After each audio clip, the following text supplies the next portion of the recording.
Bon, c'était commun. Ok, bon, bah donc, je vais compléter ma présentation. Donc, moi, j'ai travaillé à la direction de la recherche fondamentale au CEA, donc Commissariat à l'énergie atomique et aux énergies alternatives, pendant pas mal d'années, et notamment au service d'astrophysique.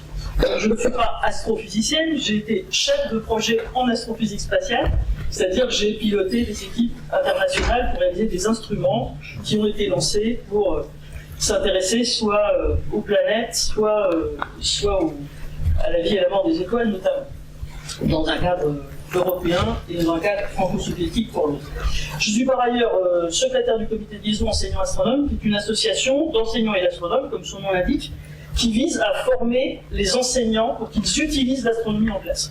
L'astronomie est quelque chose qui est très apprécié par les élèves, quel que soit leur niveau, et on peut mettre de l'astronomie dans les programmes. L'astronomie, c'est la plus ancienne des sciences, donc on peut mettre de l'astronomie dans les enseignants de physique, évidemment, de sciences de la vie et de la Terre, mais aussi de français, d'art plastique, de philosophie, d'histoire des sciences, d'histoire des idées, etc. Donc il y a énormément de choses. Et donc je suis secrétaire de cette association et j'organise tous les ans une école d'été destinée à des enseignants pour qu'ils se perfectionnent, que ce soit des professeurs des écoles, de collège ou de lycée. Donc si parmi vous, il y a des gens que ça intéresse, ce genre de choses, j'ai apporté évidemment mes petits dépliants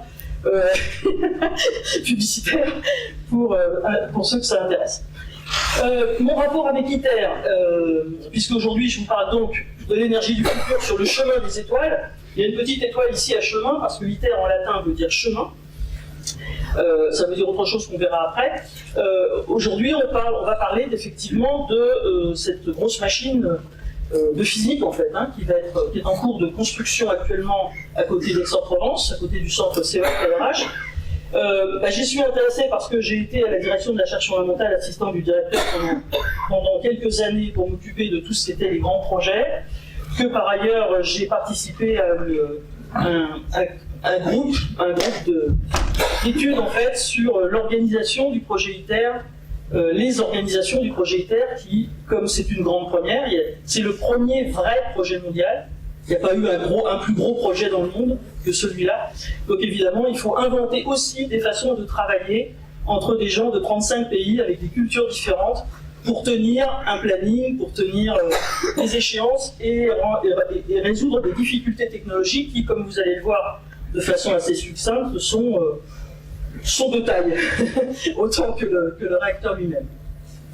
Voilà, rapidement présenté, je ne sais pas s'il y a autre chose à dire, en gros, si j'ai des idées en cours de route. Alors, le contexte d'abord. Le contexte d'ITER, c'est évidemment la problématique que nous connaissons tous, et à laquelle il a été fait allusion dans l'introduction. C'est dans un contexte d'augmentation de la population, hein, on est presque 8 milliards et on va à 10 milliards en 2050. Plus le niveau de vie, il y a encore plus d'1 milliard de personnes sur le globe qui n'ont pas accès à l'électricité. Donc les pays progressent. On va vers des périodes de consommation d'énergie, toutes les prévisions sont des consommations d'énergie à la hausse. On sait par ailleurs que les ressources fossiles s'amenuisent, donc c'est entre 50 et 150 ans selon les années, selon les évaluations, etc. En ce qui concerne le gaz, le pétrole, le charbon. Mais on sait que ces énergies fossiles ont un fort impact sur le climat, dont on parle beaucoup en ce moment, et voilà, donc on voudrait essayer de limiter ce genre de choses. En ce qui concerne le nucléaire, qu'on qualifie de fission, donc le nucléaire qui fait tourner nos centrales aujourd'hui, on a à peu près, les réserves d'uranium, c'est pareil, hein, c'est à la louche, c'est la centaine d'années, mais vous connaissez la problématique, notamment ici, des déchets à gérer, de la valorisation de ce qui est valorisable dans ce qui sort des centrales une fois que les combustibles ont vraiment donné ce qu'ils avaient à donner. Et puis on évalue à peut-être 1000 ans si on arrivait à mettre en route ce qu'on appelle la génération 4, les réacteurs à neutrons rapides, qui sont encore assez problématiques, qui ont pris aussi pas mal de retard. Donc voilà, on est dans un contexte qui n'est pas très... Alors évidemment, on parle beaucoup aussi d'énergie renouvelable, y compris dans l'organisme d'où je suis issu, avec la problématique des énergies renouvelables, donc, qui sont évidemment à développer, ça, il n'y a pas, personne ne discute de ça, mais d'une part, elles sont intermittentes, donc, d'accord. D'autre part, elles sont diffuses, c'est-à-dire qu'il faut des grandes surfaces pour mettre des éoliennes, il faut des grandes surfaces pour mettre des panneaux photovoltaïques, dans un contexte que j'ai appelé, que les spécialistes démographes appellent métropolisation, c'est-à-dire que la population mondiale se regroupe actuellement autour de métropoles, où il y a de plus en plus de monde, des mégapoles en fait. Et en fait, on produirait de l'énergie avec ce genre de système dans la campagne là où il y a de la place, pour des gens qui sont tous amassés dans des grosses agglomérations. Donc ça pose des tas de problèmes sur le transport, sur les pertes, sur les rendements. Bref, je ne suis pas là pour parler de ce sujet, mais disons qu'il faut le développer, mais qu'un certain nombre de gens ressentent le besoin d'avoir un moyen de produire massivement une énergie continue, qui ne soit pas intermittente, durable. Évidemment, là-dedans, il y a des recherches sur les pays, sur le stockage, etc. Bon, je ne vais pas faire un exposé là-dessus, mais donc, le fait d'avoir de l'énergie qui soit continue, qui soit durable, qui soit sûre et qui ne produise pas de gaz carbonique ou de gaz à effet de serre de façon générale. Voilà. Donc on est un petit peu à la recherche de ce Graal-là, et un certain nombre de scientifiques se sont dit, le soleil, on en profite quand on fait des panneaux photovoltaïques et on capte son énergie, mais si que on essayait de le mimer et de mettre dans un réacteur un petit soleil en fait, donc de fabriquer de l'énergie comme le soleil le fait, là où il est, et comme de façon générale les étoiles le font. Voilà, donc ça c'est le grand chantier, c'est est-ce que dans l'ITER on est capable, comme ça a été dit tout à l'heure, de faire fonctionner la fusion thermonucléaire pour fabriquer de l'énergie et de l'électricité comme un réacteur producteur d'électricité. Voilà, donc on en est là. Alors je vais faire une petite intro pour situer le sujet par rapport aux étoiles. En fait, les étoiles, toute la lumière et la chaleur qui sont créées par les étoiles sont issues de réactions de fusion thermonucléaire qui se produisent dans leur cœur. Alors ça, c'est des choses qui ont été découvertes par des grands pionniers. J'en ai mis 3, mais il y a plus de monde que ça. Bon, j'ai mis Jean Perrin, qui est le premier à avoir donc le prix Nobel de physique français, qui est le premier à avoir cette idée que peut-être c'était la fusion qui produisait cette énergie. Arthur Eddington a fait aussi un certain nombre de calculs, il a amélioré les idées de Jean Perrin assez largement, donc il est souvent cité comme fondateur. Et vous savez, les anglo-saxons ont souvent l'habitude d'oublier quand... bon, bref. Donc, c'est pour ça que je mentionne Jean Perrin au passage. On dit toujours que c'est Newton qui a... c'est vrai, il a formalisé, il a écrit des papiers extraordinaires là-dessus. Et le troisième personnage très important, c'est Hans Bethe, qui était un Allemand qui, en 1938, a vraiment fait un article et expliqué comment se passe la fusion thermonucléaire dans le Soleil et d'où vient vraiment l'énergie du Soleil, avec voilà, justification, avec des informations, des calculs, etc. et des mesures. Et il y a d'ailleurs eu pour cette découverte le prix Nobel en 1967. Alors, juste après la guerre, ce qu'on doit dire aussi, c'est que des équipes en Union soviétique, dans les années 50, ont commencé à passer à la partie pratique de la chose. Ça, c'était la théorie. Et les soviétiques ont développé, alors bon, on parle souvent comme pionnier vraiment de cette fonction de Suartzimovitch. Alors j'ai mis Etal parce qu'il y a plein de gens là-dedans qui suivent.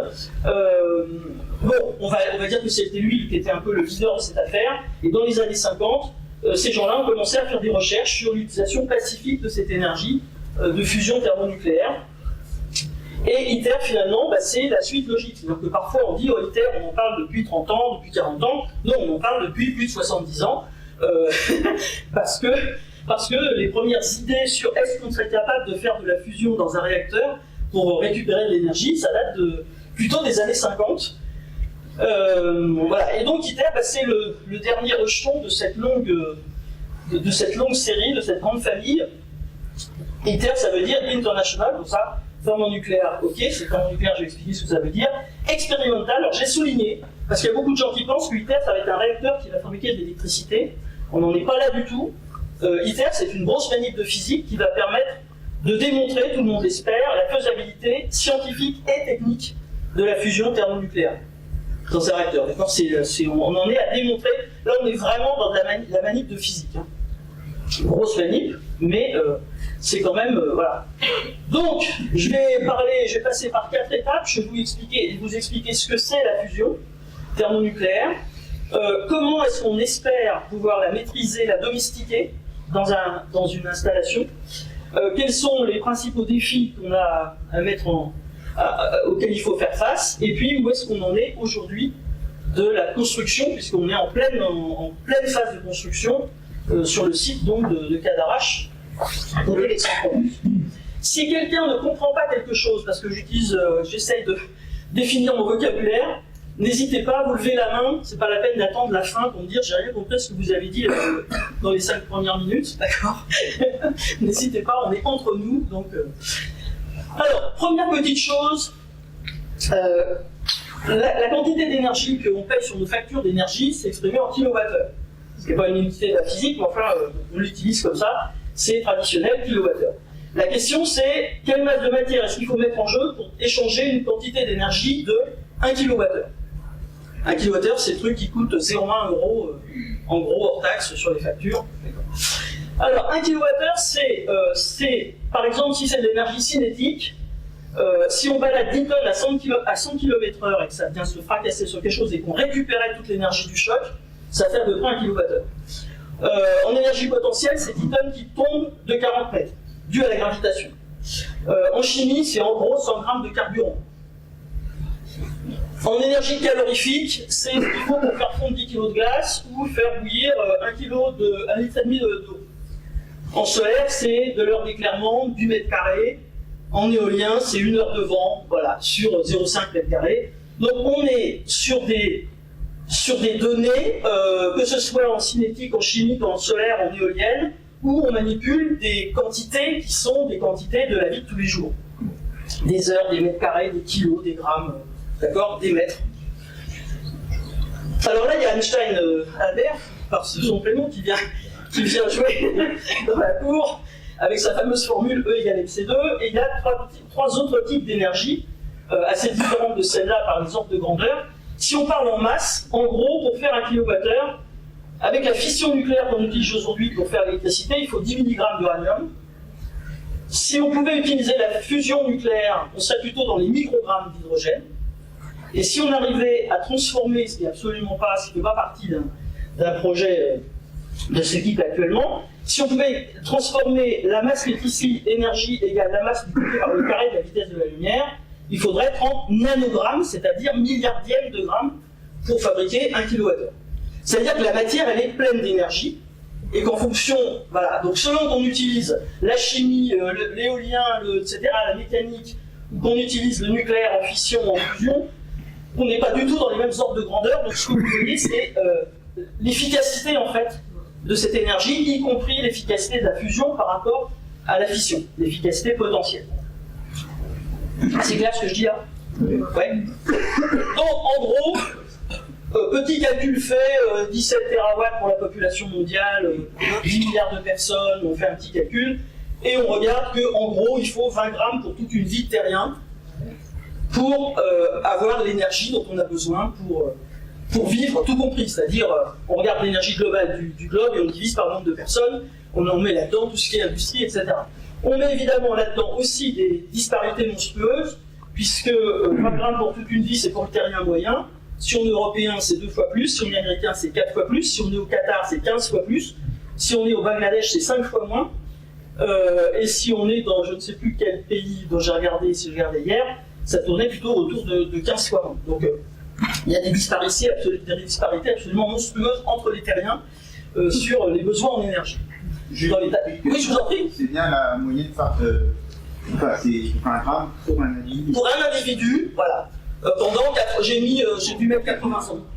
Voilà, donc il faut faire le calcul avec les données qui circulent. Hein, donc, voilà, c'est juste pour montrer un peu l'efficacité en fait de cette éventuelle. Voilà.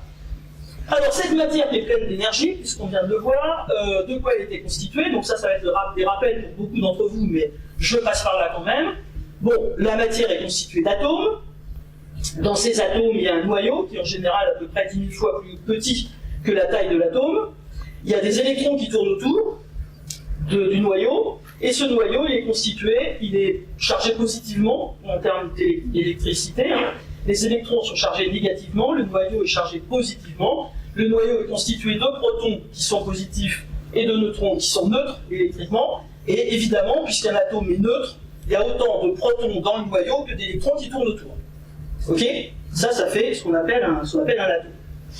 Alors, deux choses qui sont importantes tout de suite, c'est que le nombre de protons égale le nombre d'électrons, je l'ai dit, ça détermine un élément chimique. Donc le nombre d'électrons qui tournent autour du noyau, c'est ça qui va faire qu'on a affaire à du fer, à du sodium, à l'hydrogène ou à du krypton. D'accord? Ça, c'est l'élément chimique. Et puis, on peut avoir aussi des matériaux dont le nombre de protons correspond à un élément chimique et un nombre différent de neutrons qui fait qu'on peut avoir ce qu'on appelle un isotope. C'est-à-dire que chimiquement, c'est le nombre de protons qui compte, c'est pas le fait de rajouter ou pas des neutrons. Donc les réactions chimiques vont se faire avec le nombre de protons et avec le nombre d'électrons qui tournent autour. On peut avoir par exemple, quand on parle d'eau lourde, l'eau lourde est faite avec un hydrogène qui n'est pas d'hydrogène comme on a dans H2O, mais on a D2O, c'est-à-dire de l'eau lourde, c'est avec du deutérium qui est 2 fois plus lourd que l'hydrogène. C'est pour ça qu'on appelle ça l'eau lourde.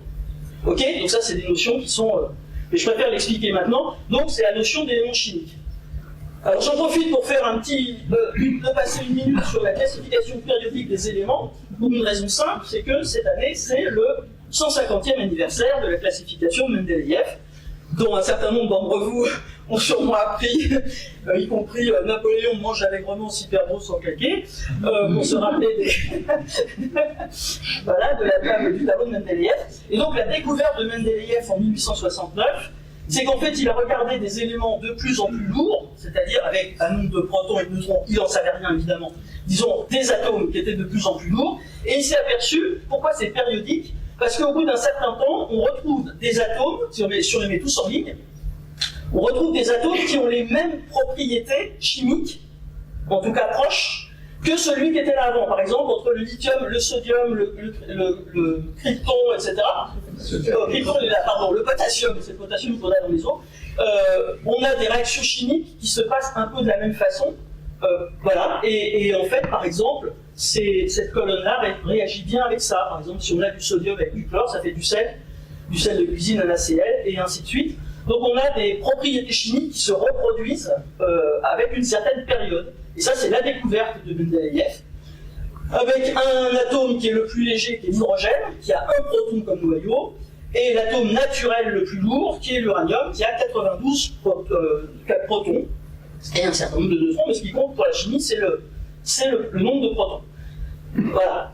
Alors ça, c'est la publication de Mendeleïev. Vous voyez qu'il avait en fait assez peu d'atomes connus à son époque, par rapport à tout ce qu'on connaît aujourd'hui, et le tableau de Mendeleïev avait plein de trous, et donc les scientifiques, les chimistes ont comblé les trous au fur et à mesure des décennies qui sont passées, en découvrant de nouveaux éléments qui collaient bien là-dedans, et qui collaient bien aussi avec les propriétés des uns et des autres, et surtout avec le nombre, finalement la masse atomique, on appelle, des éléments qui étaient dans ce tableau.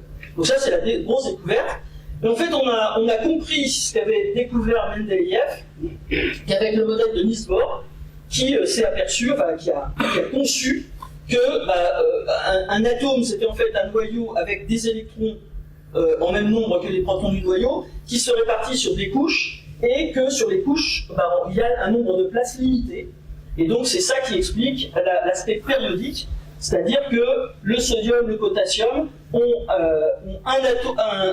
un électron de trop sur la dernière couche, et ces éléments-là, ils ont 7 électrons sur une couche qui en accepte 8, et donc ils ont une facilité pour faire des molécules entre, par exemple, cette colonne et cette colonne.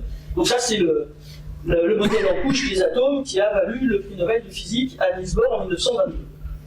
Voilà, donc salut Mendeleïev, et merci pour... voilà.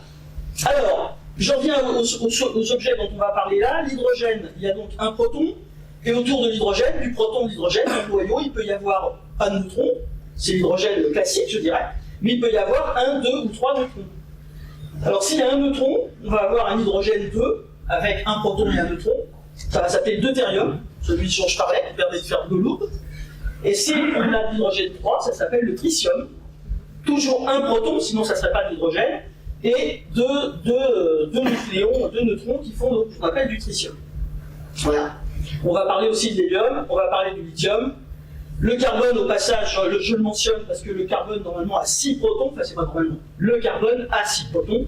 Le carbone classique, il a aussi 6 neutrons. Ça fait du carbone 12. Mais vous savez certainement qu'il y a du carbone qui a 8 neutrons, ce qui fait du carbone 14, qui est un peu instable et qui sert à faire des datations, notamment. En archéologie, on utilise beaucoup le carbone 14 pour. Voilà, donc ça c'est des isotopes qui sont instables. C'est un peu comme si sur le tableau de Mendeleïev, on mettait une troisième dimension avec les isotopes dans chacune des boîtes. Voilà, le potassium dont on parlait tout à l'heure, on a dans nos eaux, normalement il y a 19 protons, et puis il peut y avoir entre 13 et 36 neutrons qui tournent autour. Voilà, donc celui qui est le plus classique, c'est 20. Il y a des isotopes radioactifs du potassium qu'on a d'ailleurs dans notre organisme, puisqu'il y a un pourcentage du potassium naturel qui est radioactif dans ces différents types d'éléments. Voilà. Et puis l'uranium, pour terminer ici, 92 protons, et lui il peut avoir de 125 à 150 neutrons.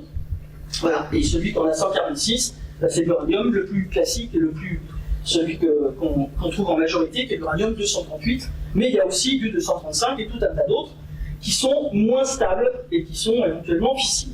Voilà. Donc on a ce petit tableau qui est ici. Au passage, vous remarquez une chose qui est intéressante, c'est que là on a, dans l'espèce majoritaire, on a autant de protons que de neutrons. Là on a beaucoup plus de neutrons que de protons pour les éléments lourds. Pourquoi? Parce que les protons du noyau étant tous chargés positivement, ils ont plutôt tendance à s'écarter les uns des autres, et qu'il faut des neutrons en plus pour assurer la cohésion. Parce qu'en fait, un noyau d'atome, il a ce qu'on appelle une force, l'interaction forte, une force nucléaire, qui fait que ça reste bien accroché, que ça se colle en quelque sorte. Et donc les neutrons servent, il faut plus de neutrons pour que ce soit stable quand il y a beaucoup de noyaux positifs, parce qu'ils ont plutôt tendance à s'éloigner les uns des autres. Alors on en arrive à expliquer la fission avec tout ça et la fusion. Là on a un atome, là on a les éléments, donc les protons et les neutrons de l'atome qui sont séparés. Je mets ça dans une balance, donc je mets les atomes d'un côté et puis le noyau constitué de l'autre.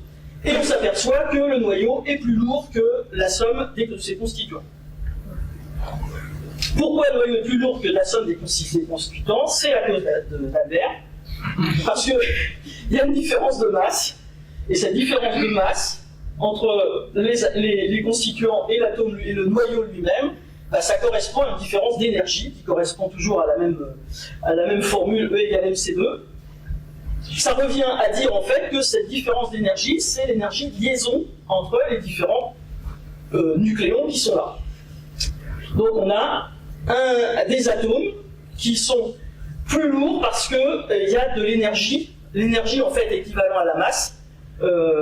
C'est elle qui les tient accrochés les uns aux autres et qui fait la cohésion du noyau. Alors, de là sort l'énergie nucléaire de fission, dont on ne parlera pas du tout, mais je le mentionne au passage. En fait, les noyaux lourds, pour ceux en tout cas qui sont pas hyper stables, du genre de 235, qui est ce qu'on appelle fissile, il suffit d'une grosse pichenette quand même, hein, disons. Bref, on lui envoie un neutron et il se fissionne, c'est-à-dire qu'il se scinde en deux morceaux et on récupère de l'énergie avec toutes ces particules qui sont chargées d'énergie, et c'est cette énergie qu'on récupère pour faire de l'électricité dans les réacteurs nucléaires de fission. D'accord? Donc, en gros, l'uranium, il est plus lourd que ses constituants, et on récupère l'énergie avec de l'uranium 235, par exemple. Et puis avec ce neutron qui est là va aller taper un autre uranium 235, et on va faire ce qu'on appelle la réaction en chaîne, qu'on met en œuvre dans les réacteurs de fission. Mais il y a un deuxième type d'énergie nucléaire, la physique a fait des choses... Il y a ce qu'on appelle la fusion des noyaux légers, c'est-à-dire que par exemple, l'hélium, il est plus léger que ses constituants. On pourrait dire qu'en fait, les noyaux lourds, ils n'ont qu'une envie, si on les titille un peu, c'est de se casser, et à ce moment-là, on récupère de l'énergie. Et les noyaux légers, ils n'ont qu'une envie, c'est de se mettre ensemble, et on récupère de l'énergie. Donc les noyaux légers, par exemple, ici vous avez le cas, voilà, donc deutérium-tritium qui donne un machin qui est instable, ça fait un noyau d'hélium et un neutron qui s'en va, et ça récupère de l'énergie, c'est-à-dire que le noyau qui est ici, il est plus léger que les constituants, parce qu'il y a une énergie de... Voilà. Ils ont envie, en fait, on pourrait presque dire que les noyaux, les gros noyaux, ils ont plutôt envie de se casser en morceaux, et les petits noyaux, ils ont plutôt envie de se fusionner. Et dans les deux cas, ça produit de l'énergie.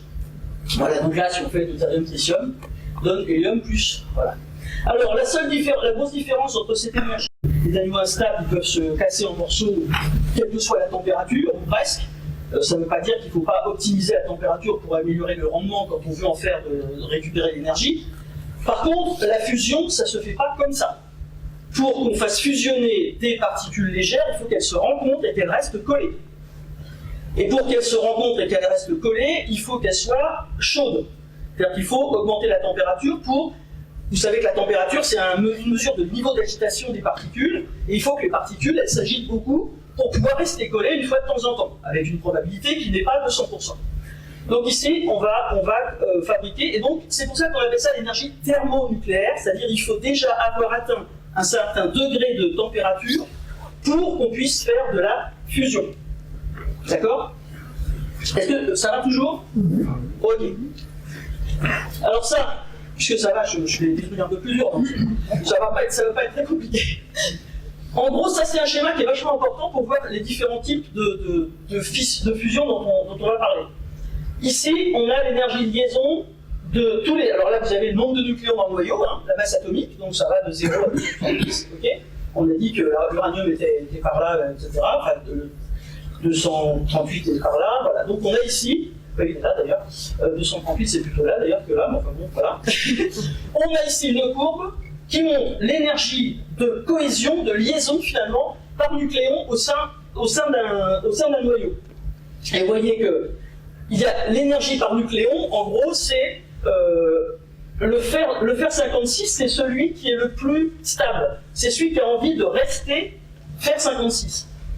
En gros, les atomes qui sont là, ce que je vous disais, c'est qu'ils ont plutôt envie de fissionner, et les atomes qui sont là, ils ont plutôt envie de fusionner. D'accord? Les noyaux. Quand je dis atomes, je devrais dire noyaux. Voilà. Donc, la fission dans le centrale nucléaire, qu'est-ce qu'on fait? Eh ben, on prend de l'uranium, voilà, 235 par exemple, et on le fait se fissionner comme j'ai dit tout à l'heure. On va récupérer des objets qui sont plutôt par là, dont certains sont instables d'ailleurs, d'où les problématiques autour des déchets. Mais ça, c'est ce qu'on fait dans la centrale nucléaire. Donc on va récupérer, vous voyez, quelques mètres, peu importe ce que veut dire cette unité, juste pour comparer. Par contre, dans le Soleil, qu'est-ce qu'il fait le Soleil? Le Soleil, il transforme de l'hydrogène en hélium. Donc le Soleil, il fait de la fusion. Voilà, il prend de l'hydrogène, il y a 4 hydrogènes qui se mettent ensemble, il y a 4 nucléons, et ça fait de l'hélium 4 avec 4 nucléons, qu'on a vu tout à l'heure. Et en faisant ça, eh ben, en termes d'énergie, bon celui-là, l'énergie de liaison du proton avec lui-même, il n'a rien. Par contre ici, il y a 4 nucléons dans le noyau, multiplié par 7, ça fait 28, dans cette énergie, cette unité que j'ai mis là, qui est le MeV.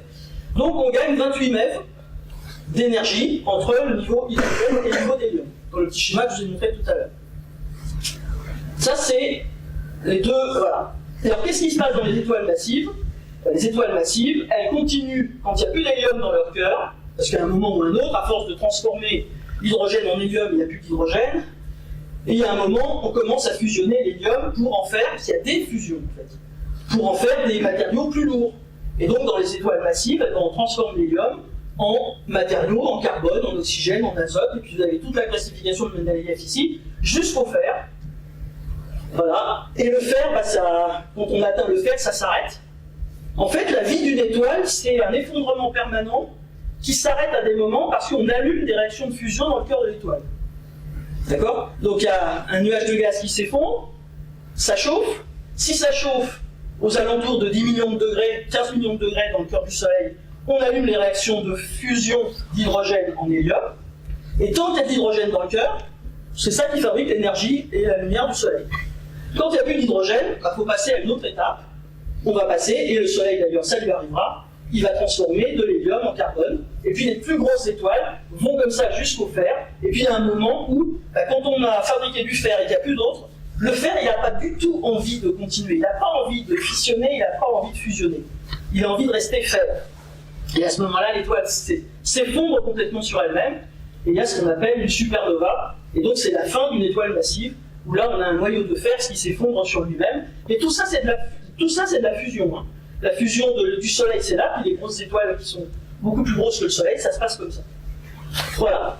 D'ailleurs, j'ai un petit truc pour vous résumer et vous reposer pendant que... Ça va? Ça suffit toujours? Donc, c'est la fusion nucléaire qui fait briller les étoiles. Donc là, je vous passe une petite animation où on voit quelque chose qui pourrait être la Voie lactée, hein, dans laquelle nous sommes avec le Soleil. Il y a 100 milliards d'étoiles dans la Voie lactée. Donc on rentre dans un nuage de poussière. Il y a des nuages de poussière où se forment des étoiles. Et donc on voit la Voie lactée par la tranche. Et puis on arrive dans un endroit où il y a des nuages de gaz et de poussière où se forment les étoiles. Les étoiles vont donc s'effondrer dans un nuage de poussière qui va s'effondrer sur lui-même. Voilà, et donc on a des bébés étoiles qui naissent. Ça, c'est une image qui a été faite dans l'infrarouge avec la caméra dont j'étais responsable d'ailleurs. Et puis les étoiles vont s'allumer. Autour d'un certain nombre de ces étoiles, il va y avoir de la poussière qui vont s'agglomérer. D'ailleurs, c'est à peu près aujourd'hui aussi autour de toutes les étoiles sous forme d'un disque de poussière parce que l'étoile tourne. Et petit à petit, on va former des planètes pour notre système solaire et des exoplanètes pour les autres, qui vont donc tourner autour de l'étoile. Au bout d'un moment, la poussière va disparaître, on va avoir donc des planètes qui tournent autour de l'étoile. Et puis il y a un moment où cette étoile va avoir usé le carburant qui était en son cœur. C'est ce qui va arriver donc au Soleil dans 5 milliards d'années. Et le Soleil, il terminera sa vie par ce qu'on appelle la phase géante rouge. Et des étoiles beaucoup plus grosses, là on vient d'assister à la supernova, c'est-à-dire la fin d'une étoile très massive qui s'appelle une supernova. Ça, c'est la nébuleuse du Crap, qui est un reste de supernova qu'on a vu exploser en 1054. Ça, c'est l'image d'aujourd'hui. Et puis, il reste des restes de supernova dans l'univers, donc d'étoiles qui ont explosé et qui ont fabriqué tous les éléments de la classification de Mendeleïev. Quand on dit qu'on est des poussières d'étoiles, c'est ça que ça veut dire. Donc les étoiles, elles fonctionnent à la fusion du début de leur vie à la fin. Et puis le cadavre qu'il a, parfois c'est un objet très très dense, c'est tellement dense que c'est ce qu'on appelle un trou noir. Mais je reviendrai peut-être pour parler de ce sujet une autre fois. Voilà, ce que je voulais juste vous montrer, c'est que la fusion est un phénomène naturel qui se produit partout dans l'univers, et c'est les étoiles qui fonctionnent avec cette réaction. Alors revenons à notre Soleil, qu'on aimerait bien imiter. Notre Soleil, il est constitué pour le moment de 70% d'hydrogène, 27% d'hélium. Donc il a encore du carburant, hein, parce que voilà. Alors lui, il fait 4 hydrogènes donne un hélium avec cette jolie petite. Il fait pas ça en une seule fois. C'est pas 4 hydrogènes c'est pas 4 protons qui se donnent en quart au café du coin pour fusionner. Ça se passe 2 par 2, mais bon, c'est une réaction qui est un peu improbable, mais que lui fait tranquillement. Donc il fait 4 hydrogènes donne hélium. Voilà. Ça se fait à 15 millions de degrés dans le cœur du Soleil. Dans la pression au cœur du Soleil, c'est 10 milliards d'atmosphères. D'accord ? Et le Soleil, il a une production de 4 10 puissance 26 watts. On peut faire des manips au sol, ça peut se faire avec des élèves.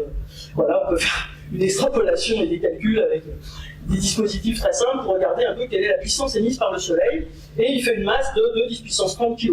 Je ne vous dis pas ça pour que vous vous souveniez de tous ces chiffres. C'est juste pour vous dire qu'on peut calculer assez facilement l'efficacité énergétique du Soleil, qui est franchement pas terrible. Donc en gros, il perd 4 millions de tonnes par seconde d'hydrogène qui sont transformés en hélium. D'accord ? Donc il perd de l'énergie, et donc au passage, il perd de la masse, l'équivalent de masse en fait, 4 millions de tonnes par seconde. Et c'est ça qui permet de savoir que le Soleil a une durée de vie de l'ordre de 10 milliards d'années.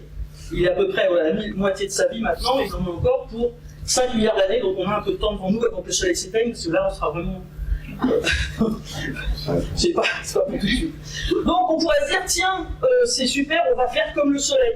On va faire dans un réacteur, 4 hydrogènes donnent un hélium. Le problème qui se pose, c'est que d'abord, le Soleil il a bien confiné les particules pour qu'elles soient toutes ensemble au même endroit, qu'elles puissent se cogner et se coller. Et c'est inenvisageable en ce qui nous concerne de façon continue. La fusion en question, elle est très peu probable, parce que ce mécanisme-là, il est très difficile à faire, et donc l'efficacité est très faible. Au passage, si vous faites le calcul, c'est pour ça que je l'ai mis ici, de nombre de watts par kilo, et que vous faites une règle de 3, en gros, un morceau de Soleil qui fait 50 kg, ça dégage 10 milliwatts.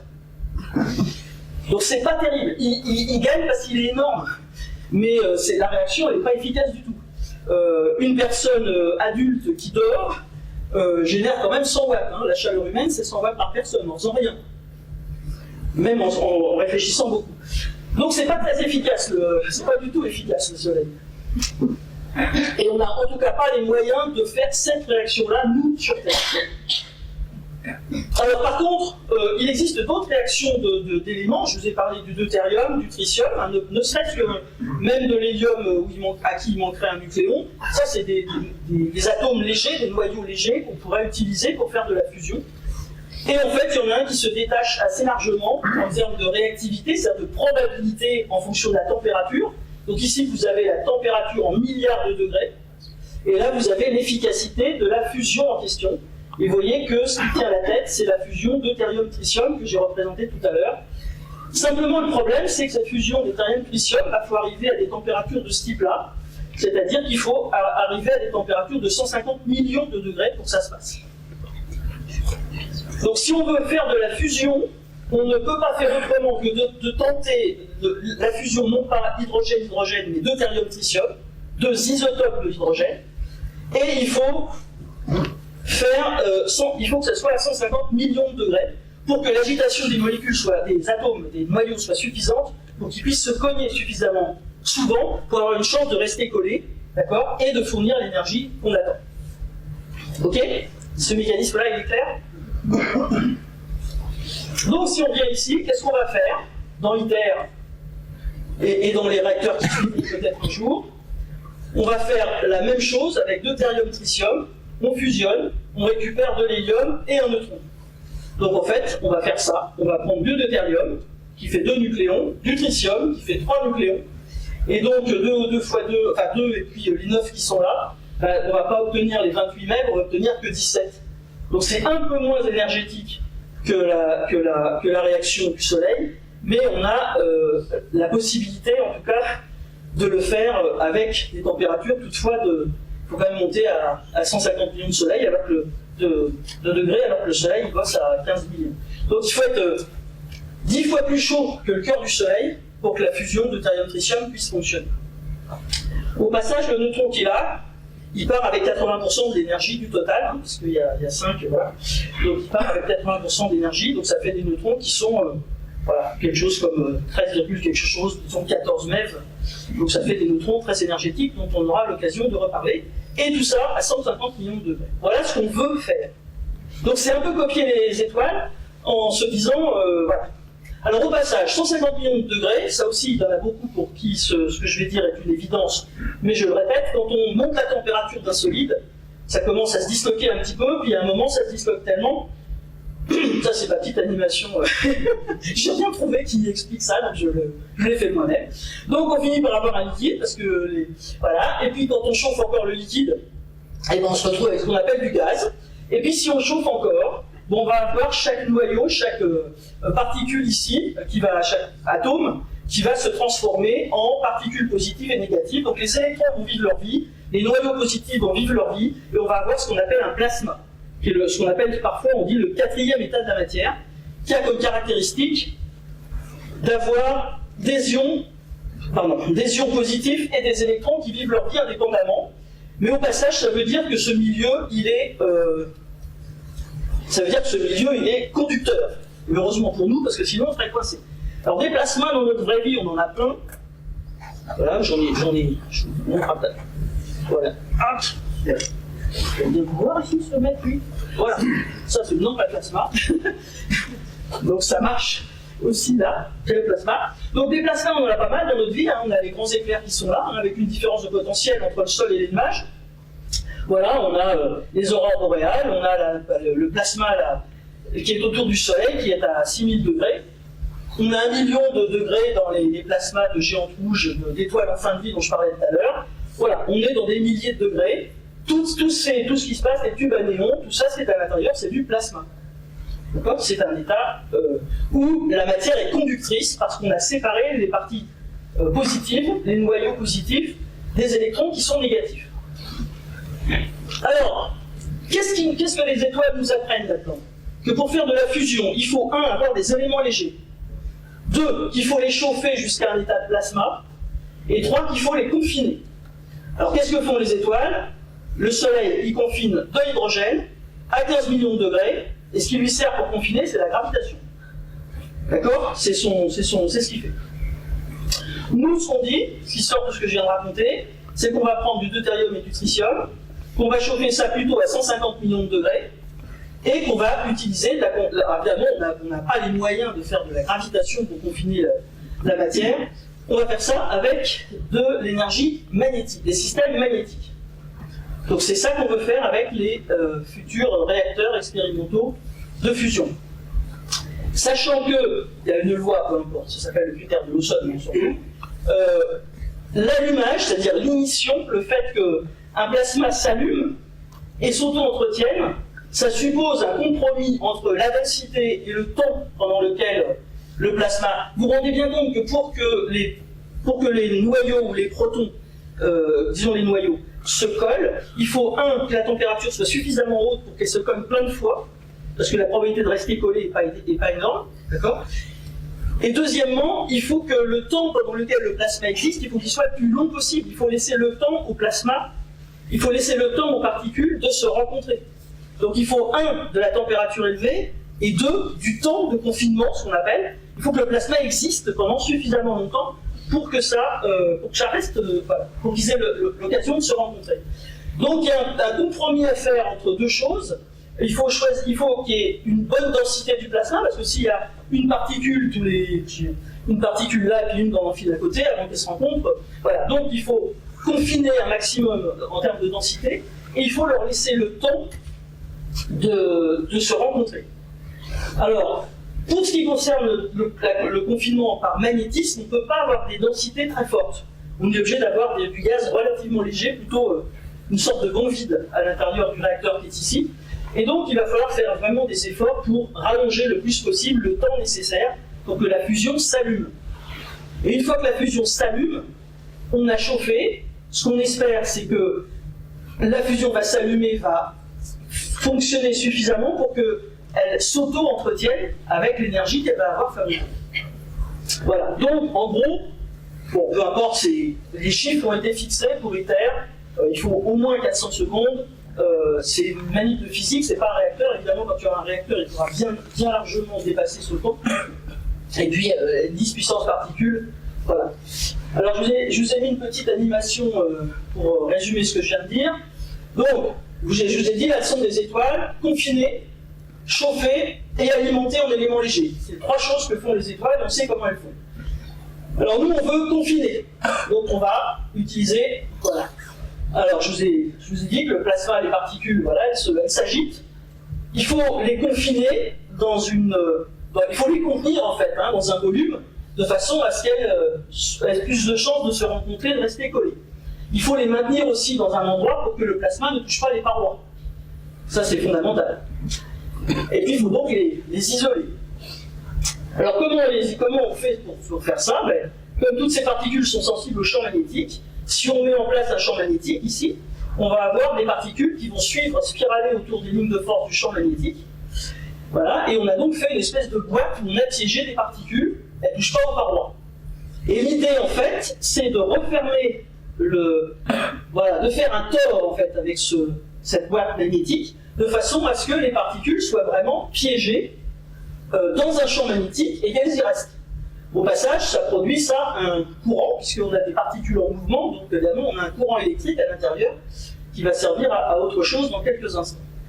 Voilà, donc on a des bobines. Alors les bobines qui sont là s'appellent les bobines toroïdales, celles-là s'appellent les bobines poloïdales, et puis il y a d'autres bobines qui permettent de contrôler la forme du champ. Et les champs, en fait, il est plutôt sous forme d'hélice. Voilà, alors on fabrique ce dispositif de façon un peu industrielle. Il faut des électroaimants pour s'occuper de ces particules et de confiner les particules dans le champ. Et les électroaimants, il faut que ce soit du câble supraconducteur parce qu'il faut obtenir des champs extrêmement importants pour arriver à bien confiner ces particules. Donc on va utiliser du câble supraconducteur. Au passage, je vais parler des défis tout à l'heure, mais je vous signale que là, les particules qui sont là, elles sont à 150 millions de degrés. D'accord ? Le câble supraconducteur qui est ici, c'est un câble qui, pour être supraconducteur, doit être refroidi à quelques degrés, donc à moins 270 degrés typiquement, pour qu'il soit supra. Les états supraconducteurs de la matière, c'est effectivement la résistance devient pratiquement nulle, la résistance électrique devient pratiquement nulle quand on baisse la température au-dessous d'une température critique. Donc on a des éléments supraconducteurs qui permettent de passer des millions d'ampères dans du câble. D'ailleurs j'en ai un petit morceau, d'ailleurs je vous le montre tout de suite, parce que comme vous ne le verrez pas même du fond, où est-ce qu'il est? Voilà.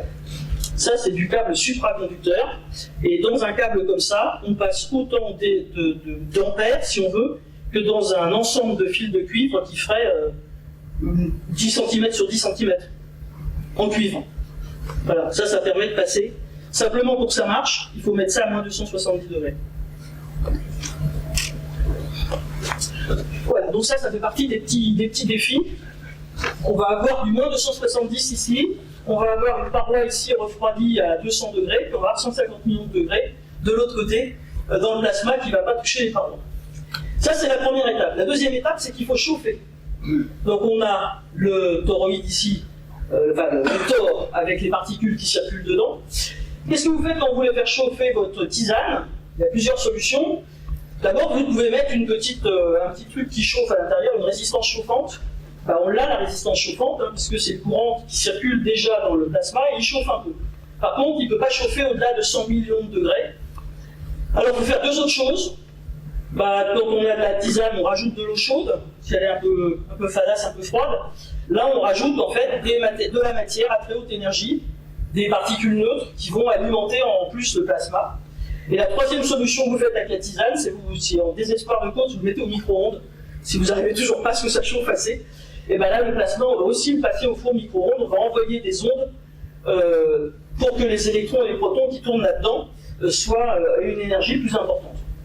C'est comme ça qu'on chauffe le plasma, avec trois techniques différentes, des conjointes en fait, qui s'aident les unes les autres en quelque sorte. Et c'est dans ce genre d'engin qu'on va fabriquer ça, c'est-à-dire que le cœur du réacteur de fusion, c'est un tore justement, où on va avoir des antennes, de l'injection de matière, et puis le courant plasma qui va être généré par tous les aimants dont on vient de parler avant. Alors ça s'appelle un tokamak, Toroidal Naya Camera Magnitmi Katushkami, merci. Voilà, je vous le traduis, c'est chambre toroïdale à bobine magnétique.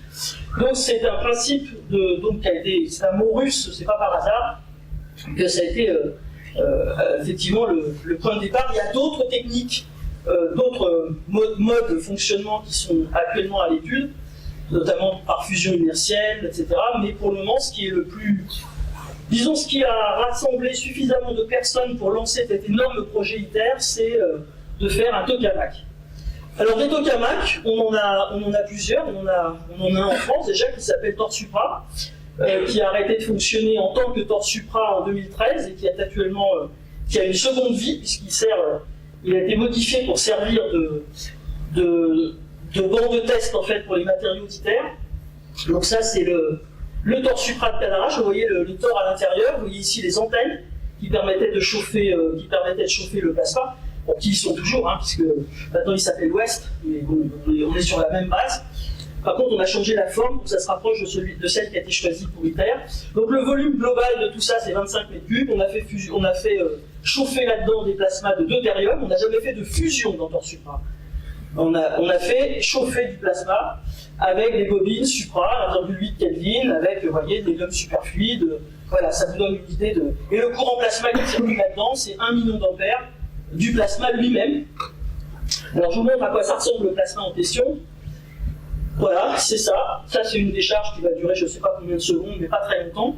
Voilà. Et donc le plasma, vous voyez que la difficulté c'est d'arriver à ce qu'il reste bien concentrique dans le tore ici, et qu'il n'aille pas se mettre sur les parois. Et voilà, donc ça c'est un flash de plasma parmi d'autres. Alors je mentionne au passage quand même que en 2003, l'installation de TorSupra, et on a réussi à avoir une durée de confinement de plasma de 50 millions à 50 millions de degrés. C'est pas ça le record c'est 6 minutes 30. C'est-à-dire qu'actuellement, TorSupra a le record du monde et on pense que c'est ITER qui pourra battre ce record. Il n'y a pas d'autres installations. TorSupra a été conçu pour maintenir du plasma le plus longtemps possible. Tous les choix technologiques qui ont été faits, c'était dans ce sens-là. mais donc on arrive à faire 10 minutes 30. Je dis ça parce que quand on dit nucléaire, on dit ah ouais, on va récupérer des trucs, des déchets, des machins, on va pas savoir, ça va être. Et puis il y a la réaction en chaîne, et puis voilà. Il n'y a pas de réaction en chaîne avec le plasma. Il faut se battre beaucoup pour qu'il arrive à rester. Il n'a qu'une envie, c'est de se foutre sur les parois. Il peut être pollué par n'importe quel élément chimique qui se détache de la paroi. Il peut, voilà. Donc vous refroidissez, enfin vous avez une coupure de refroidissement, vous avez une coupure d'alimentation, vous avez une coupure de n'importe quoi. Le plasma il disparaît comme on vient de le voir sur cette image qui est là. Voilà. Donc n'empêche que on a su faire là-dedans un plasma à 50 millions de degrés avec des flux qui sont arrivés sur des matériaux qui étaient de l'ordre de la vingtaine de mégawatts par mètre carré, c'est-à-dire à peu près ce qu'on récupérait à la surface du Soleil. Et ça a été fait grâce à des matériaux qui ont été choisis avec de l'acier, d'un certain type évidemment, du carbone, des fibres de carbone, et puis des alliages du genre cuivre, chrome, zirconium, avec une boucle à eau pressurisée à 200 degrés, 4 barres qui circulaient là-dedans. Donc vous aviez effectivement les 50 millions de degrés ici, la paroi qui était à 200 degrés, et puis les aimants supra qui sont à moins 270, juste un mètre derrière. D'accord ? Donc technologiquement, c'est quelque chose qui est bien. Ça a été fait, et ça a été bien fait, et donc le record du monde est là. La deuxième installation qui est intéressante, qui existe aujourd'hui et qui continue à fonctionner, c'est ce qu'on appelle le JET. C'est un peu plus gros, c'est pas tout à fait la même forme. Dans le JET, c'est un instrument européen qui est en Angleterre à côté d'Oxford. Et donc là-dedans, on a réussi, la communauté de la fusion a réussi à allumer un plasma avec du deutérium. Donc eux, ils se sont... Alors on demande au monsieur de sortir d'abord, hein, et puis ensuite on allume. Voilà. Et donc dans cette installation qui s'appelle le JET, ils ont eu leur premier plasma en 1983. Ils ont fait de la fusion deutérium-tritium, donc ce qu'on n'a pas fait à Torsupra en France, ça a été fait dans ce réacteur européen. On a mis du tritium dedans. Et le record du monde, cette fois-ci, c'est pas sur la durée de confinement, parce que là, c'était de l'ordre de la seconde, c'est la puissance de fusion. C'est-à-dire qu'on a observé, on a allumé la fusion deutérium, tritium, donne hélium plus neutron, d'accord ? Et pendant une toute petite période de l'ordre de la seconde, il y a eu 16 mégawatts de fusion qui a été fournie au plasma. Donc ça a fabriqué de l'énergie. Le problème, c'est que pour obtenir le plasma qui était dedans, on avait utilisé 25 mégawatts pour le chauffer, d'accord? Donc, c'est un bel exercice, voilà, sauf que, il faut quand même, et on a un rendement inférieur à 1. Voilà. Alors, le troisième épisode, il faut l'alimenter en deutérium-tritium. Deutérium-tritium, je vous ai monté tout à l'heure, ça fait de l'hélium et des neutrons. Le deutérium, ça se trouve dans l'eau de mer notamment. Hein. Il y a un atome, sur 6700 atomes d'hydrogène, il y a un atome de deutérium. Il est plus lourd, on sait le trier, on sait le sortir. Il y en a 33 grammes par tonne d'eau de mer, ça fait des milliards d'années de stock de deutérium dans les océans. Et ça ne peut avoir aucun impact puisque chimiquement, le deutérium, c'est de l'hydrogène. D'accord? Donc le deutérium, c'est réglé. C'est un peu plus compliqué pour le tritium, puisque c'est un élément qui est radioactif, il est parfaitement artificiel, en fait. Sa demi-vie est de 12 ans, donc ça veut dire qu'au bout de 12 ans, par radioactivité. Et on produit quelques kilos par an. Bon, il y a des dizaines de kilos de tritium qui sont utilisés, notamment dans le cadre des armes. Mais bon, voilà. Et ça ne va pas suffire. On va pas avec ça, avec des kilos, etc., alimenter un nombre incroyable de réacteurs, et certainement même pas ITER. Donc il faut faire quelque chose dans ITER, qui sont des modules qui vont fabriquer le tritium à l'intérieur du réacteur. Alors ça, on sait le faire, hein, c'est comme ça qu'on le fabrique actuellement, à partir du troisième élément que j'avais mis ici tout à l'heure dans l'UNDLIF, le lithium. Il y a 2 grammes par tonne de sel marin, donc là aussi, on a des millions d'années de lithium potentiel pour faire, pour faire ça. Pour bombarder du lithium avec des neutrons, ça fabrique de l'hélium et du tritium, et vous voyez que la nature a le bon goût de nous faire, voilà. Donc, le neutron qui sort de cette réaction-là, donc vous mettez un peu de tritium au démarrage, vous allumez ça, les neutrons qui sortent, vous les faites bombarder une cible de lithium, ça fabrique de l'hélium et ça fait du tritium, et donc ce tritium, il revient là-haut, et vous avez une réaction bouclée qui vous permet de de faire de l'énergie avec du deutérium et du lithium. Ça, c'est dans l'eau de mer, ça, c'est dans la croûte terrestre, et vous fabriquez de l'hélium à la fin. Vous fabriquez votre tritium à l'intérieur du réacteur. Ça, c'est ce que tout le monde espère arriver à faire. Il y a en gros le lithium-6, c'est 7% du lithium naturel qu'il y a dans la croûte terrestre. Donc ça serait assez sympathique. Et ça serait assez sympathique parce que ça veut dire qu'il faut alimenter en deutérium le plasma qui est ici. Il faut fabriquer du tritium avec des couches de lithium aussi qui sont bombardées par les neutrons. Ça chauffe, et puis après c'est comme toutes les centrales, que ce soit du pétrole, du gaz ou du charbon ou de la fission nucléaire, on fait chauffer des trucs, ça fait tourner des turbo-alternateurs et ça fabrique de l'électricité. Donc le principe d'un réacteur de fusion, c'est ça. Alors, puisque le principe, maintenant vous savez tout, vous pourriez pratiquement faire une maquette du réacteur. Non mais c'est bon, ça va là, vous suivez toujours? J'en ai pas trop perdu en route? Non? Voilà, donc ça c'est un schéma qui représente ITER, donc vous avez retrouvé les différents morceaux dont j'ai parlé. Voilà le bâtiment du Tokamak ITER, alors ça fait 60 mètres de haut le bâtiment, hein. Ça va peser 23 000 tonnes. Et donc on va obtenir ici, voilà, donc ici, dans cette zone, dans le TOR, parce que c'est exactement ça, hein, c'est une coupe, donc dans le TOR qui est ici, on va avoir donc un plasma à 150 millions de degrés, deutérium tritium, avec une pression extrêmement faible. Je vous ai dit tout à l'heure qu'on ne peut pas confiner magnétiquement quelque chose de très dense, donc c'est 10-6 atmosphères, c'est-à-dire essentiellement c'est du bon vide. Hein. Ça veut dire qu'il va y avoir quelques grammes de tritium dans le réacteur, voilà, pour faire... Alors vous avez des aimants qui se colorent en bleu, là, vous avez les aimants toroïdaux dont j'ai parlé, il y a les éléments poloïdaux qui sont ceux qui sont comme ça, et il y a le sélénite qui est en plein milieu. Tout ça donc est là pour confiner le plasma à l'intérieur du TOR sans qu'il touche les parois. Donc là, je vous passe les chiffres sont déments, c'est pas pour que vous vous souveniez de ça, c'est 100 000 km de câble, voilà, nobium éteint, donc c'est supraconducteur qui va fonctionner à 4 Kelvin, 18 bobines toroïdales à fabriquer, les 6 bobines poloïdales qui sont comme ça, voilà. Et il faut que tout ça résiste à 6000 tonnes en fait, parce qu'il va y avoir des forces, voilà. Ça fait 6000 tonnes, c'est 5 Ariane 5 de pousser au décollage, donc c'est assez mécaniquement, voilà. Il y a une chambre à vide, à l'intérieur duquel se trouve le plasma. Donc là, il va y avoir, elle fait 14 000 m3, et on vise 840 m3 de plasma. Je vous ai dit 25 m3 tout à l'heure pour TOR Supra, donc vous voyez, on change complètement d'échelle. Il va y avoir une double paroi en acier, il va y avoir de l'eau qui va circuler pour obtenir une paroi à 200 degrés comme sur TOR Supra. Et puis il y a des traversées partout, puisqu'il va falloir évidemment avoir des télémanipulateurs pour être capable d'échanger éventuellement des pièces à l'intérieur. Et puis il y a tout ce qui est chauffage, les systèmes de vie, diagnostic, etc. Vous avez une couverture à l'intérieur de cette zone qui va être donc la protection contre les neutrons, dans un premier temps, constituée des matériaux, voilà, du béridium et puis l'alliage dont je vous ai parlé tout à l'heure pour TOR Supra. Donc c'est des modules qui vont être positionnés à l'intérieur. Sachant qu'un jour, évidemment, dans ces modules-là, il faudra rajouter des modules qui fabriqueront le tritium en interne. Ça ne fait pas partie de la version actuelle d'ITER, c'est dans une phase ultérieure.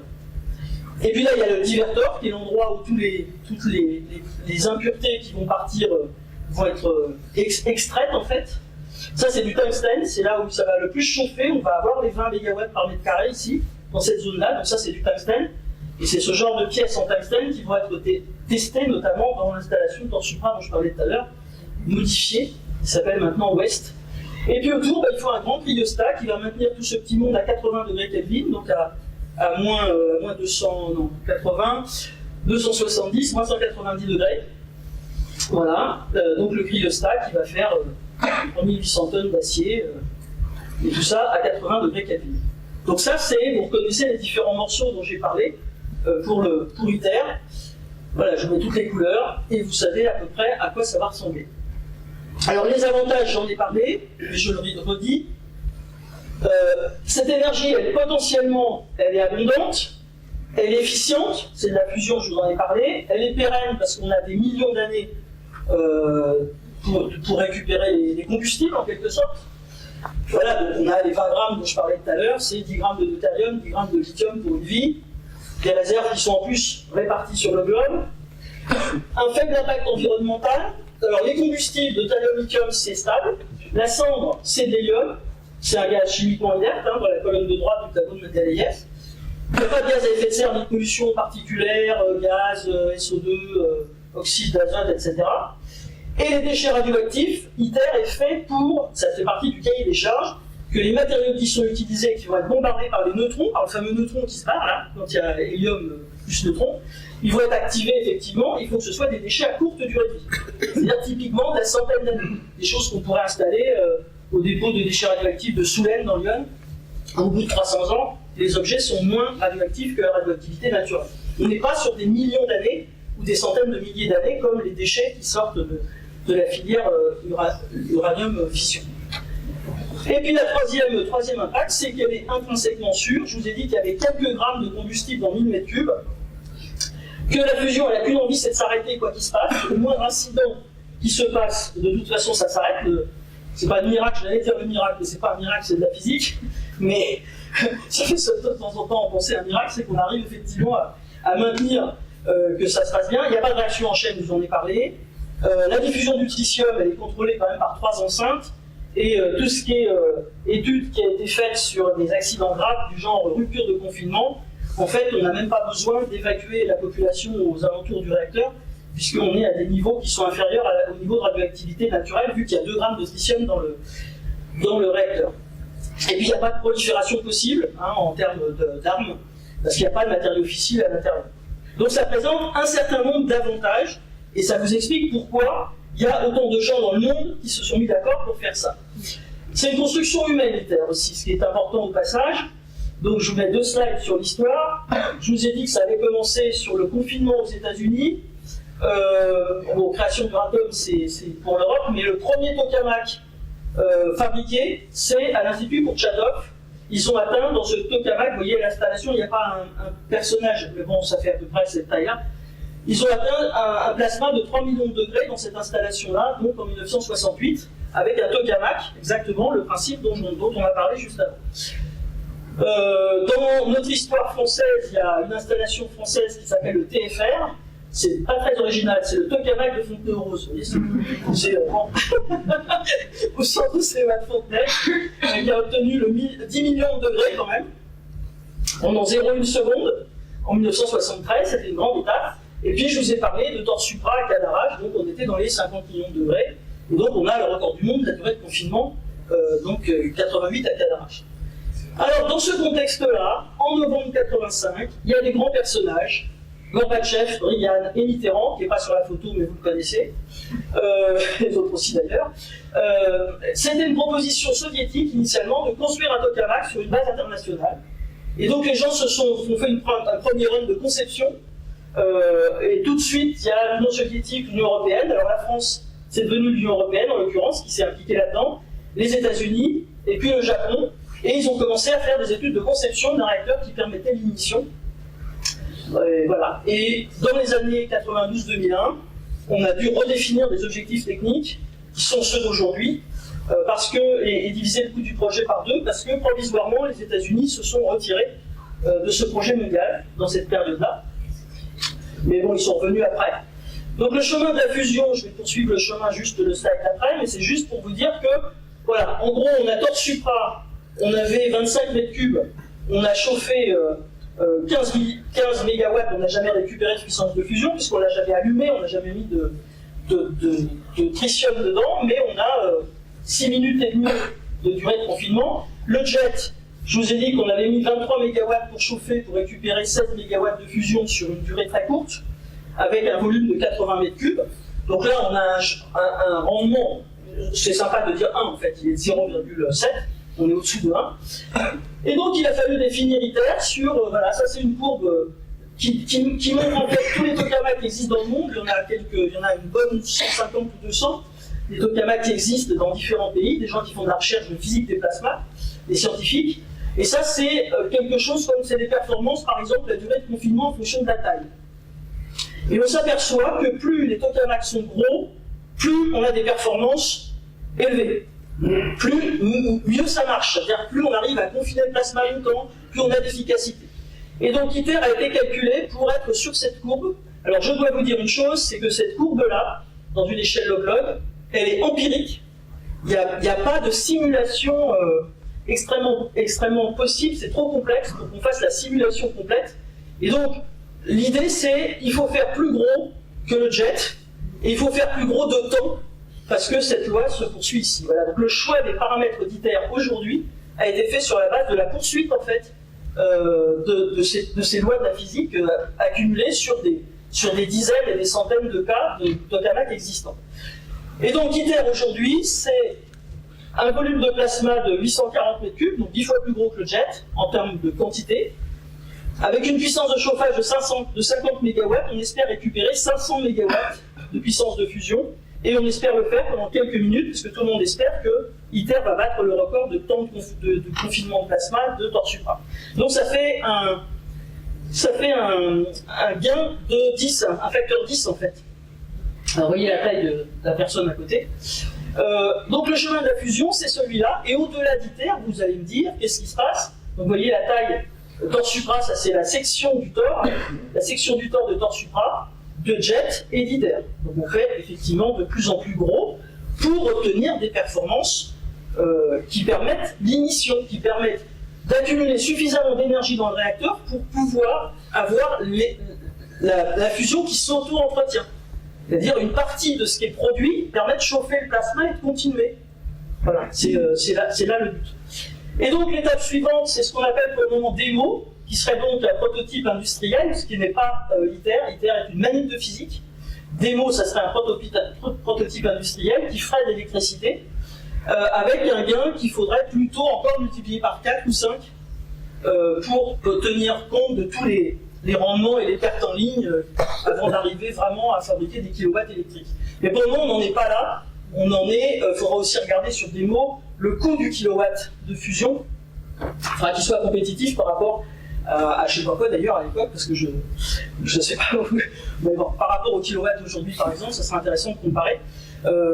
Mais ça, c'est pas du tout le but de ITER. ITER essaye de faire de démontrer la faisabilité technique et scientifique. Et donc ces pays, ils ont commencé à négocier le fameux projet dont je parlais tout à l'heure. Donc de 2001 à 2005, on dit à OK, on a fait le design. On a fait un design avec ce que j'ai dit là, c'est-à-dire 50 MW, 500 MW. Et puis il y a eu des réunions successives des partenaires. Donc il y a des sites qui se sont portés candidats pour accueillir sur donc un site japonais, un site espagnol, un site français. Tout ça pour l'Europe, évidemment, ces deux-là. En 2003, les États-Unis ont dit « Ah, finalement, on revient ». Non, j'étais gouré, là. On revient jouer avec vous. La Chine a fait part de son intention de participer. En juin 2003, la Corée du Sud s'est joint au club. En novembre 2003, Cadarache a été choisi comme site européen dans la dernière phase entre Cadarache et le site espagnol. Donc Cadarache, à côté de Dax, où je parlais tout à l'heure. La réunion du 28 juin 2005, c'était un grand moment parce qu'on n'avait pas eu la Coupe du Monde de foot, je vous rappelle. Donc mais on avait eu le site ITER, ce dont la plupart des gens l'ignoraient. Voilà. Donc l'ensemble des partenaires se sont mis d'accord sur le site de Cadarache à ce moment-là. Et à cette époque-là, on considérait que la construction, les gens étaient extrêmement optimistes. Je pense qu'il n'y avait pas beaucoup d'ingénieurs qui avaient été consultés sur les défis technologiques de cette affaire. Allez, on va mettre 10 ans et on met 5 milliards d'euros, et puis 20 ans et la même chose pour l'exploitation derrière, ça fait un chiffre rond, tout ça c'est très bien pour les diplomates. Donc tout le monde était parti là-dessus, avec une répartition du coût qui était 10% par partenaire et 50% pour l'Europe, puisqu'elle accueille et qu'elle va avoir évidemment des retours industriels sur son territoire, etc. etc. Donc celui qui accueille paye plus que les autres. Là-dedans, la France paye 20% des 50%, voilà, avec une participation évidemment de l'État et des collectivités territoriales locales. Donc ça, c'était 2005. En juillet 2005, l'Inde dit « Moi aussi, je veux en être ». D'accord ? Donc, on leur dit « Ok, vous paierez 10% ». Donc ça ne vous échappe pas qu'on en est à 110% de financement, là, ça devient... Bon, c'est pas grave, parce que on trouvera le moyen de dépenser les 10% de plus. Et donc, on a signature de l'accord. Alors, il faut savoir que ITER, c'est un traité international, hein, signé par ses grands partenaires. C'est un traité. c'est pas une entreprise, c'est pas un laboratoire, c'est un traité international signé donc du temps de Jacques Chirac en 2006. L'accord a été paraphé à Bruxelles et signé le 21 novembre à Paris en présence du président de la République. Et là, il y a eu pendant une bonne période quelques flous artistiques sur il y a beaucoup de réévaluations, les gens se sont dit non, on ne va pas s'en sortir. Et donc finalement en 2010, après les réévaluations, la construction durait 13 ans, coûtait 15 milliards d'euros, avec un partage des tâches qui est plus raisonnable quand même, c'est 9% sauf pour l'Europe qui fait 46%. Voilà, ça c'était 2010. Et puis, il s'est avéré que les choses n'étaient pas aussi simples, et que faire fonctionner 35 pays ensemble pour faire un instrument de cette taille, avec ces difficultés technologiques, finalement, les plannings qui avaient été faits, en fait, ce qui s'est passé, bon, moi j'ai été donc chef de projet, j'ai fait partie, je vous disais, de ce groupe de travail du CEA pour faire des recommandations à d'autres directions générales. Il se trouve que notre direction générale à l'époque, M. Bernard Bigot, était haut-commissaire du CEA et c'est à lui qu'on faisait les recommandations. Il est maintenant directeur général d'ITER. Après, donc, voilà. Et donc on lui a fait les recommandations et on s'était réunis à un groupe de chefs de projet et on avait dit que les organisations qui circulaient dans la communauté de la fusion sur la façon de s'organiser pour ce projet étaient pas raisonnables en termes de pilotage de projet. Et que, voilà, parce qu'en fait, ce qui s'est passé, et ce qui se passe effectivement aujourd'hui, c'est que chaque partenaire a dit « moi je prends à ma charge ça, je prends à ma charge ces aimants, je prends à ma charge ces convertisseurs, etc. Je prends à ma charge la fourniture de câbles supra. » Voilà, d'accord? Et donc ça s'est passé par partenaire et pas forcément par sous-ensemble piloté par un chef de projet. Donc on avait recommandé que ce soit pas comme ça, mais en fait, pour en avoir discuté avec Bernard Bigot, il dit qu'en fait, si on n'avait pas fait ce qu'on a fait, c'est-à-dire que chaque domestic agency, comme ils disent, donc il y a une agence par partenaire ici, c'est plutôt piloté dans les pays par des diplomates et voilà, et organismes de recherche et industriels derrière, évidemment, ça n'aurait pas marché parce que chacun de ces pays a l'espoir que la fusion fonctionne et chacun de ces pays, assez logiquement, veut préparer ses propres industriels et ses propres laboratoires pour éventuellement la fabrication. Un jour, il faut acquérir la compétence. Il y a des tas de métiers à développer autour de ça. Et donc, il faut former les gens, il faut former les industriels, il faut développer des nouvelles techniques. Et donc, chaque pays veut veut mettre en place dans son pays, ce qu'il faut. Et donc là, le dernier chiffrage, c'est en 2018, le chiffrage, il est passé maintenant à 20 milliards d'euros. Au passage, de mémoire, l'Airbus 380 en investissement, c'est 15 milliards d'euros. On est dans une on est dans une gamme de prix, en quelque sorte, qui correspond à des gros investissements. Et ça, c'est quand même une installation mondiale, un projet mondial, qui va permettre de savoir si oui ou non, on peut compter sur la fusion pour fabriquer de l'énergie avec tous les avantages que ça présente dans les siècles, dans les décennies d'abord et dans les siècles futurs. Voilà, donc actuellement, voilà, les principaux défis. Aujourd'hui, les défis majeurs, c'est des défis de fabrication de pièces qui font des centaines de tonnes. Donc on est plutôt dans des tailles de pièces qui sont des choses qu'on voit plutôt sur les chantiers navals, et il faut les aligner à des précisions du dixième de millimètre, du demi-millimètre ou du millimètre. Donc technologiquement, il y a beaucoup de métrologie, il faut faire énormément de tests, il faut regarder chaque pièce, il faut la mesurer dans tous les sens. S'il y a une pièce qui n'est pas tout à fait conforme, elle retourne, etc. Ça prend du temps, mais il faut que ce soit parfait, parce qu'on est vraiment à des limites en termes de performance, on ne peut pas se permettre de bricoler, en gros. Et puis il va falloir intégrer, assembler des millions de pièces qui viennent de 35 pays différents. Parce que tous les pays se sont partagés les choses à faire. Il y a 250 000 activités planifiées dans le planning, il y a 40 personnes qui s'occupent du planning. Donc je ne sais pas si parmi vous, il y a des gens qui ont piloté un projet, une équipe de 40 planificateurs pour suivre ce qui se passe, c'est quand même assez grandiose.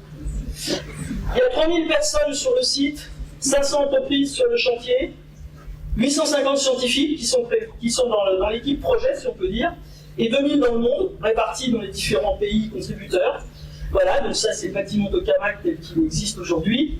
Et vous voyez ici une réunion de l'équipe de projet en octobre 2017 pour le 10e anniversaire de l'organisation ITER. J'ai mis quelques membres de l'équipe projet. j'exagère, je pense qu'ils étaient quand même à peu près tous là. Voilà.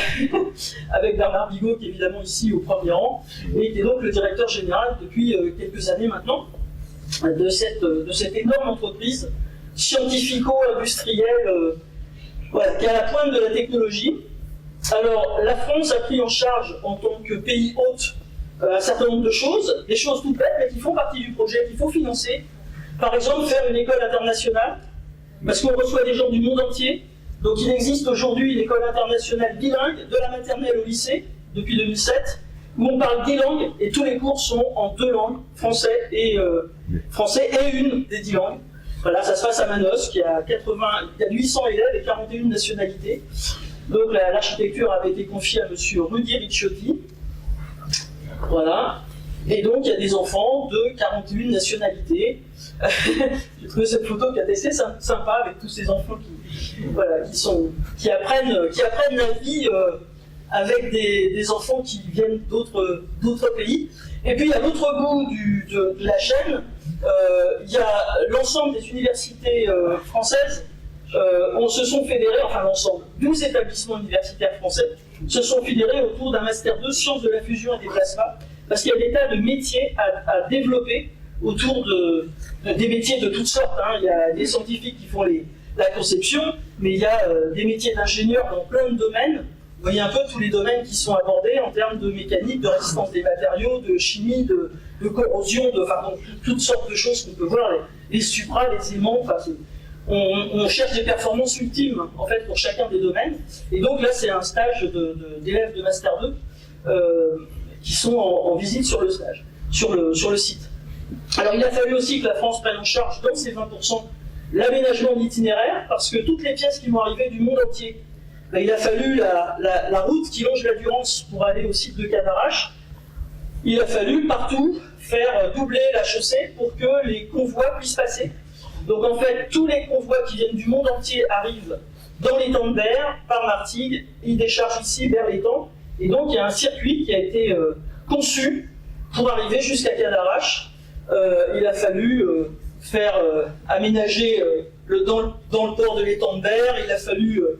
il y a 104 km en fait qui ont été aménagés de routes spécifiques réservées aux convois ITER, 19 giratoires, 26 ponts, 4 traversées d'autoroute, 35 km de route qui ont été élargies pour faire passer 230 convois. Il y en a 70 à ma connaissance qui sont passés, des lots en fait. Des objets qui font jusqu'à 800 tonnes, qui peuvent faire 10 mètres de hauteur, 33 mètres de long, 9 mètres de large. Vous voyez que c'est des convois très exceptionnels. Donc voilà. Et donc un dispositif particulier a été développé par l'entreprise Daher avec, vous voyez, le nombre de roues qui sont ici. Et donc ce dispositif a été testé en 2013 sur le vrai circuit avec, avec une charge qui correspond en termes d'encombrement et en termes de masse pour voir si tout se passait bien. Alors c'est un objet qui, voilà, donc ça c'est le départ de l'étang de Berre avec des parpaings en fait, hein, pas du vrai matériel. Ça s'est passé en septembre 2013. Donc voilà, et puis alors en général, il y a beaucoup de monde qui vient voir, notamment le soir, avec les...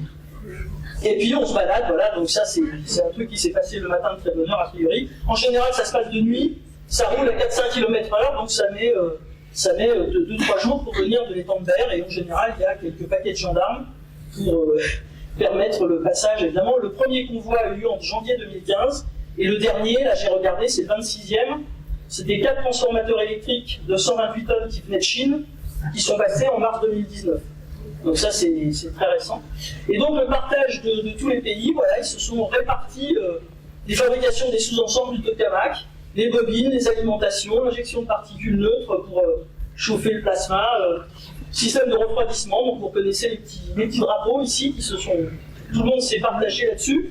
Et il y a deux fabrications qui sont même faites sur le site parce que les objets sont trop colossaux en termes de taille pour pouvoir être emmenés même avec ces moyens dont ils ont jamais. Donc c'est le cryostat et les bobines de champ colloïdal. Donc voilà, donc par exemple le cryostat c'est les Indiens, donc ça c'est les billes en quelque sorte les lingots d'acier qui vont être utilisés, qui sortent de la fabrication en fait pour faire les pièces du cryostat. mis sur le bateau, là, 190 tonnes, 7 segments sur les 54 nécessaires dans le port de Hazira en Inde, qui arrive à Martigues, voilà, qui arrive dans le hall sur le site, en pièces comme ça, pour un assemblage. On vérifie toutes les pièces une par une, elles sont toutes remesurées évidemment pour être sûr qu'elles sont dans les tolérances. Ça demande beaucoup de ça, c'est l'exercice de métrologie. Et donc c'est soudé dans un bâtiment d'assemblage à ITER. Et donc là, il y a eu un grand jalon important qui a été passé le 14 mars dernier. C'est la fin de la première phase de la fabrication du cryostat. Donc c'est ce morceau-là du cryostat qui est ici dans ce hall d'assemblage. Et donc ça, c'est des ingénieurs, ouvriers, techniciens indiens qui sont sur le site et qui ont fabriqué ce morceau de cryostat. Donc c'est pour vous montrer que les choses avancent, c'est pas du papier, c'est pas du baratin, c'est voilà, c'est vraiment, il y a des usines en fait sur le site d'ITER. Et ce cryostat-là, ça sera la plus grande enceinte à vide qui sera jamais réalisée. Donc vous comprenez le soin que les gens mettent à obtenir les performances qui sont spécifiées pour les besoins. Et autre chose qui est intéressante sur le site, c'est les éléments colloïdaux, dont je vous ai présenté tout à l'heure. Il y a le toroïde dedans, mais ça c'est les grands aimants qui sont circulaires, qui font 17 mètres pour celui-là et 24 mètres. Celui-là, ces deux petits-là, ils vont être fournis par les Russes directement, mais le 17 mètres et 24 mètres, on a fabriqué un hall, on a monté un hall ici en 2011, de 260 mètres de long pour fabriquer ces éléments, avec des ponts roulants qui vont pouvoir soulever des centaines, des dizaines de tonnes. Voilà, donc on commence à bobiner les galettes à l'intérieur. On commence à redresser le câble. Alors le câble, il a été envoyé par les Russes et par les Chinois. Du câble Supra, c'est pas le petit fil que je vous ai montré là, c'est du câble comme ça qui est dans une boîte en inox. Et c'est donc c'est pas un câble qu'on tord comme ça. Donc là, les gens qui sont là, ils sont juste en train de sortir de cette bobine qui se déroule du câble, qui est en fait quelque chose qui a une section comme ça, quoi. Donc c'est redressé. Et donc ce grand hall qui était vide, aujourd'hui, il est plein d'installations où on assemble, on imprègne, on bobine. Ça c'est une bobine, il y a 5 niveaux qui ont été tests, parce que ces objets-là vont se retrouver dans des températures cryogéniques, il faut les tester une par une et ne rien laisser passer qui ne soit pas conforme à ce qui est attendu pour les performances globales. Donc voilà ce hall qui est actuellement une usine à fabriquer des bobines colloïdales pour ITER. Et il faut à peu près 18 mois de fabrication par bobine. Donc voilà, c'est un chantier. Ouais. Alors quand on commence à faire des vrais plannings un peu précis sur ce genre de tâches, évidemment, quand on dit « Oh tiens, on mettra bien 2-3 ans pour faire ça », non. On travaille avec les ingénieurs et puis on fait des plannings réalistes. On intègre les tests, les vérifications, la métrologie. Et c'est comme ça qu'on arrive à prendre effectivement avoir des délais qui sont plus longs que ce qui était prévu. Donc je vous montre juste pour finir quelques clichés du site. Ça c'est le cliché de, voilà, c'est la direction ouest-sud-ouest. Là il y a le CEA Cadarache. Là il y a la retenue d'eau qui est sur l'Endurance, le barrage EDF. Et ça c'est la route de Vinon-sur-Verdon pour ceux qui connaissent, avec Gréoux-les-Bains qui est quelque part par là à 8 km derrière nous. Donc ça c'est la zone qui a été choisie par la France pour mettre à disposition. Et en 2007, c'est encore l'agence ITER France, donc dans le cadre des travaux spécifiquement pris en charge par la France, qui a pris en charge le défrichement, le nivellement, la clôture, les réseaux d'eau, l'arrivée d'électricité 400 kV. Et après la phase expérimentale d'ITER, parce que c'est une manip qui se terminera un jour, la France va aussi s'occuper du démantèlement et de la restitution du site. Ça fait partie de l'OBOL, enfin de la contribution de la France au projet ITER, dans les 20% qui sont prévus. Voilà, donc là je vous montre quelques images. En octobre 2007, les travaux de déboisement et de nivellement ont commencé. Là on est en juillet 2008. Alors si vous avez l'occasion d'aller dans le coin et que vous vous intéressez à ça, allez visiter ITER. Il y a des visites qui sont organisées. Il y a un site internet qui est remarquablement fait, avec toutes les informations, et vous pouvez vous inscrire pour faire des visites. Voilà la plateforme en août 2009. Vous voyez que là il y a un trou, c'est l'endroit où il y aura un jour le cryostat. Ça c'est le bâtiment de la direction, et ça c'est le bâtiment d'assemblage de fabrication des aimants colloïdaux dont je viens de vous parler. Une des choses qui ont été faites tout de suite évidemment, c'est l'arrivée de l'électricité là-bas. Voilà, donc là on est en train en 2013, donc ce bâtiment où il y a les aimants qui sont fabriqués, là on est en train de fabriquer le bâtiment à l'époque de l'assemblage du cryostat, dans lequel je viens de vous montrer les Indiens qui ont terminé la première virole en quelque sorte du cryostat. Voilà, donc ça c'est en... Quoi, il n'y a pas? Ah si, avril 2014, donc ça progresse. Là, il y a des choses qui se font, là, il y a les bâtiments qui sont... Là, il y a plein de travaux. Et là, on commence à monter le hall qui sera le hall du cryostat. Là, le bâtiment cryostat, il est terminé. Ça, c'est le hall du tokamak. Là, c'est le trou dans lequel il va y avoir le tokamak. Et les pièces seront assemblées ici. Et ce bâtiment, un jour, sera plus long ici. Là, c'est le trou où il y a actuellement là-dedans, on va mettre le tokamak dont je vous ai montré le schéma tout à l'heure. Voilà, donc des images 2016. Donc ça progresse assez... Enfin, rapidement, ça peut sembler long, mais vu l'étendue de ce qu'il y a à faire et le chantier que ça représente, voilà, en août 2017, donc tout ce qui est électrique, c'est ici. Hein.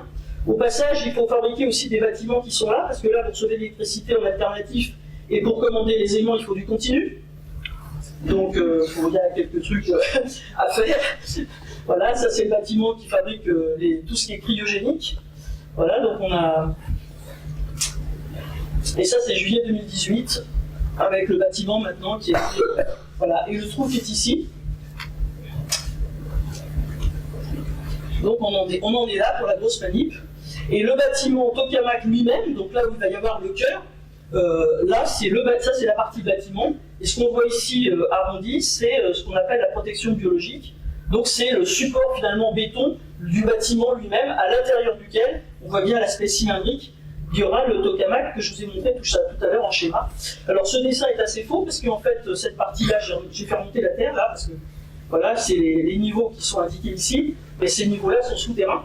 Donc il a fallu excaver ce qu'on a vu sur le schéma tout à l'heure. Alors ça c'est très marrant, c'est en 2006, les gens qui ont mis ici, c'est le point où se trouvera le centre du tokamak. Il n'y avait rien autour, mais évidemment, dans les plans des architectes et de tous les concepteurs, une fois que le plan général, le plan de masse avait été construit, fabriqué, on sait que c'est là que ça va se passer. Et donc on a commencé à excaver d'une vingtaine de mètres en fait, pour avoir le niveau bas de ce qui sera un jour le tokamak. Voilà, donc là on a des gens qui font de la var. Vous voyez, il y a des métiers de toutes sortes hein, dans le bâtiment. C'est vraiment pour les gens du bâtiment. Là, Et ça, j'ai bien aimé, moi je l'ai vu à ce moment-là, c'est quand ils ont mis les plots antisismiques, c'est-à-dire que le bâtiment va être au-dessus, et ça c'est tout un ensemble de plots antisismiques qui vont permettre au bâtiment tokamak et aux réacteurs de supporter d'éventuels tremblements. J'aime beaucoup, même graphiquement, je trouve que c'est assez sympa. Donc ça c'est l'état en 2012. Alors là on voit que le centre il est là, hein, le centre où reposera le tokamak. Et puis ensuite, ils ont fait des radiers de plus en plus importants. Voilà, donc là on est monté d'un étage. Le centre est toujours là, on sait où il est.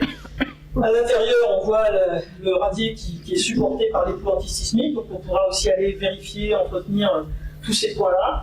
Et puis petit à petit, on a continué à monter le bâtiment. Donc ça c'est 2016.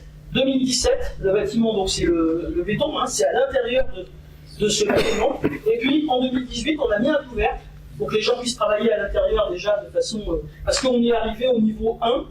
Et donc là, si on regarde dans le trou, on a 30 mètres de vide en dessous, qui sont l'endroit où il y aura le cryostat dont on a vu les morceaux tout à l'heure. Voilà. Et puis là, c'est un grand moment qui s'est passé assez récemment, c'est en décembre. La première pièce a été installée à l'intérieur du fameux bâtiment, parce qu'il fallait qu'elle rentre à un moment, bon bref, dans les opérations, dans la succession des tâches. C'est un segment de ligne d'alimentation des bobines qui a été fourni par la Corée, qui devait être installé assez tôt, puisqu'après il va falloir continuer à murer des choses. Voilà, donc là le bâtiment, et donc le bâtiment actuel, j'ai pris une photo d'avril, là c'est une photo récente, qui est évidemment grand angle fisheye, hein. Le bâtiment il n'est pas en forme d'œuf, il est cylindrique, mais bon, pour prendre ça. Et là ils sont en train de tout nettoyer. Alors il y a une petite étoile, là, vous voyez, c'est marrant.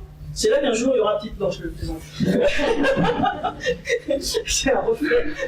Mais ils sont en train de sabler pour qu'il y ait de la peinture dite nucléaire. Je ne sais pas ce que c'est que la peinture nucléaire. Je pense qu'il se nettoie facilement. C'est ça, les gens de la sûreté connaissent. C'est si jamais il y avait une fuite de quelque chose. Donc ça va être tout blanc en fait. Là c'est en train d'être tout blanchi, tout ça.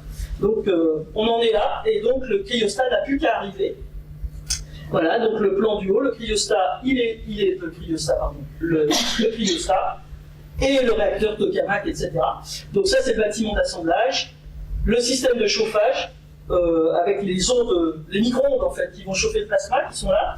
Là, c'est le bâtiment où il y aura tous les diagnostics, parce que vous imaginez bien que les physiciens vont avoir mis là-dedans plein de trucs pour mesurer l'état du plasma, sa température, sa densité, et tout un tas de choses, des spectres. Le bâtiment tritium, qui est un petit peu décalé par rapport aux autres, puisque dans un premier temps, il n'y aura pas de tritium. Ce qui est visé pour le moment, c'est en 2025 un plasma d'hydrogène et de deutérium.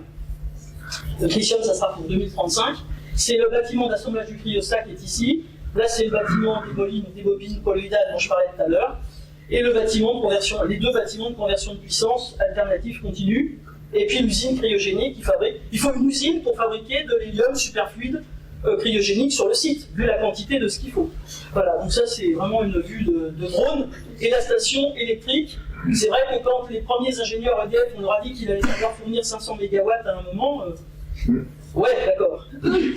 400 000 volts, 500 MW, oui, voilà. Bon, bah donc c'est fait, et ça a été raccordé au mois de septembre au réseau européen, donc tout est clair, et donc la direction d'ITER est ici. Donc ça c'est l'état du chantier actuellement. En 2019, ce qui est attendu, c'est les deux sections du cryostat qui vont être assemblées, fabriquées sur place par les équipes indiennes. L'arrivée des premiers segments du bouclier thermique qui viennent de Corée, l'appareil de levage du solénoïde qui va être fabriqué par les Américains. Tout ça, ça arrive en 2019. Et il y a 10 grands jalons jusqu'à 2025, qui est la date programmée pour le premier plasma, qui sera hydrogène, hélium, deutérium. Deutérium. Le tritium, il attendra l'année 2035. Voilà une des dernières images prises de nuit en fin d'année avec le bâtiment Tokamak, sur lequel il y aura évidemment un prolongement, puisque le bâtiment il ira jusque-là. Ça va être tout intégré là-dedans, entre diagnostic, tritium, etc. Voilà l'état des choses. Et donc je vous fais une petite animation. Si jamais vous en avez encore le courage. Oui, j'ai beau se poser non. Si on a commencé à quelle heure 18h. Il est 19h41. Ah ouais, ça fait quand même 1h03 quoi. Ouais, bon. Désolé, je sais pas qui c'est. Je me suis dit qu'il fallait mieux que j'explique les choses. J'espère que j'ai pas trop perdu de gens en route. Et donc voilà cette petite animation qui a été réalisée pour voir, voilà, quand on injecte des particules dans le tokamak, on lui laisse le temps. On laisse le temps aux particules de se transformer en plasma. Donc vous voyez le moment là, où les particules positives tournent dans un sens et les négatives dans l'autre sens. Donc il faut être suffisamment chaud pour que tout ça soit ionisé. Et puis il y a un moment, si on prend le temps et que c'est bien là, voilà, donc là on a des réactions de fusion. Ça s'allume, ça chauffe. Voilà, c'est ce que tout le monde espère qu'il se passera en 2035, quand on pourra mettre du tritium dans la machine. Mais avant, il y a énormément de choses à étudier, améliorer la façon de confiner le plasma notamment, vérifier tous les points, parce que vous imaginez qu'il y a des défis technologiques là-dedans et d'assemblage qui sont quand même assez monstrueux. Et donc, on pourra se dire, le jour où on a cet embrasé là, on pourra vraiment dire que... Champagne. Voilà, Champagne, on pourra vraiment dire qu'ITER, c'est comme une petite étoile qui fonctionne comme les autres. On aura une petite étoile qui sera allumée dans le réacteur. Voilà, je vous remercie de votre attention.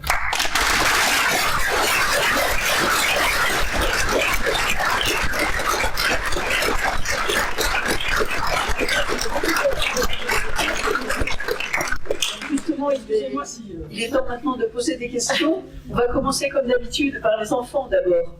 Est-ce que vous avez des questions? D'abord. Ouais. Tiens.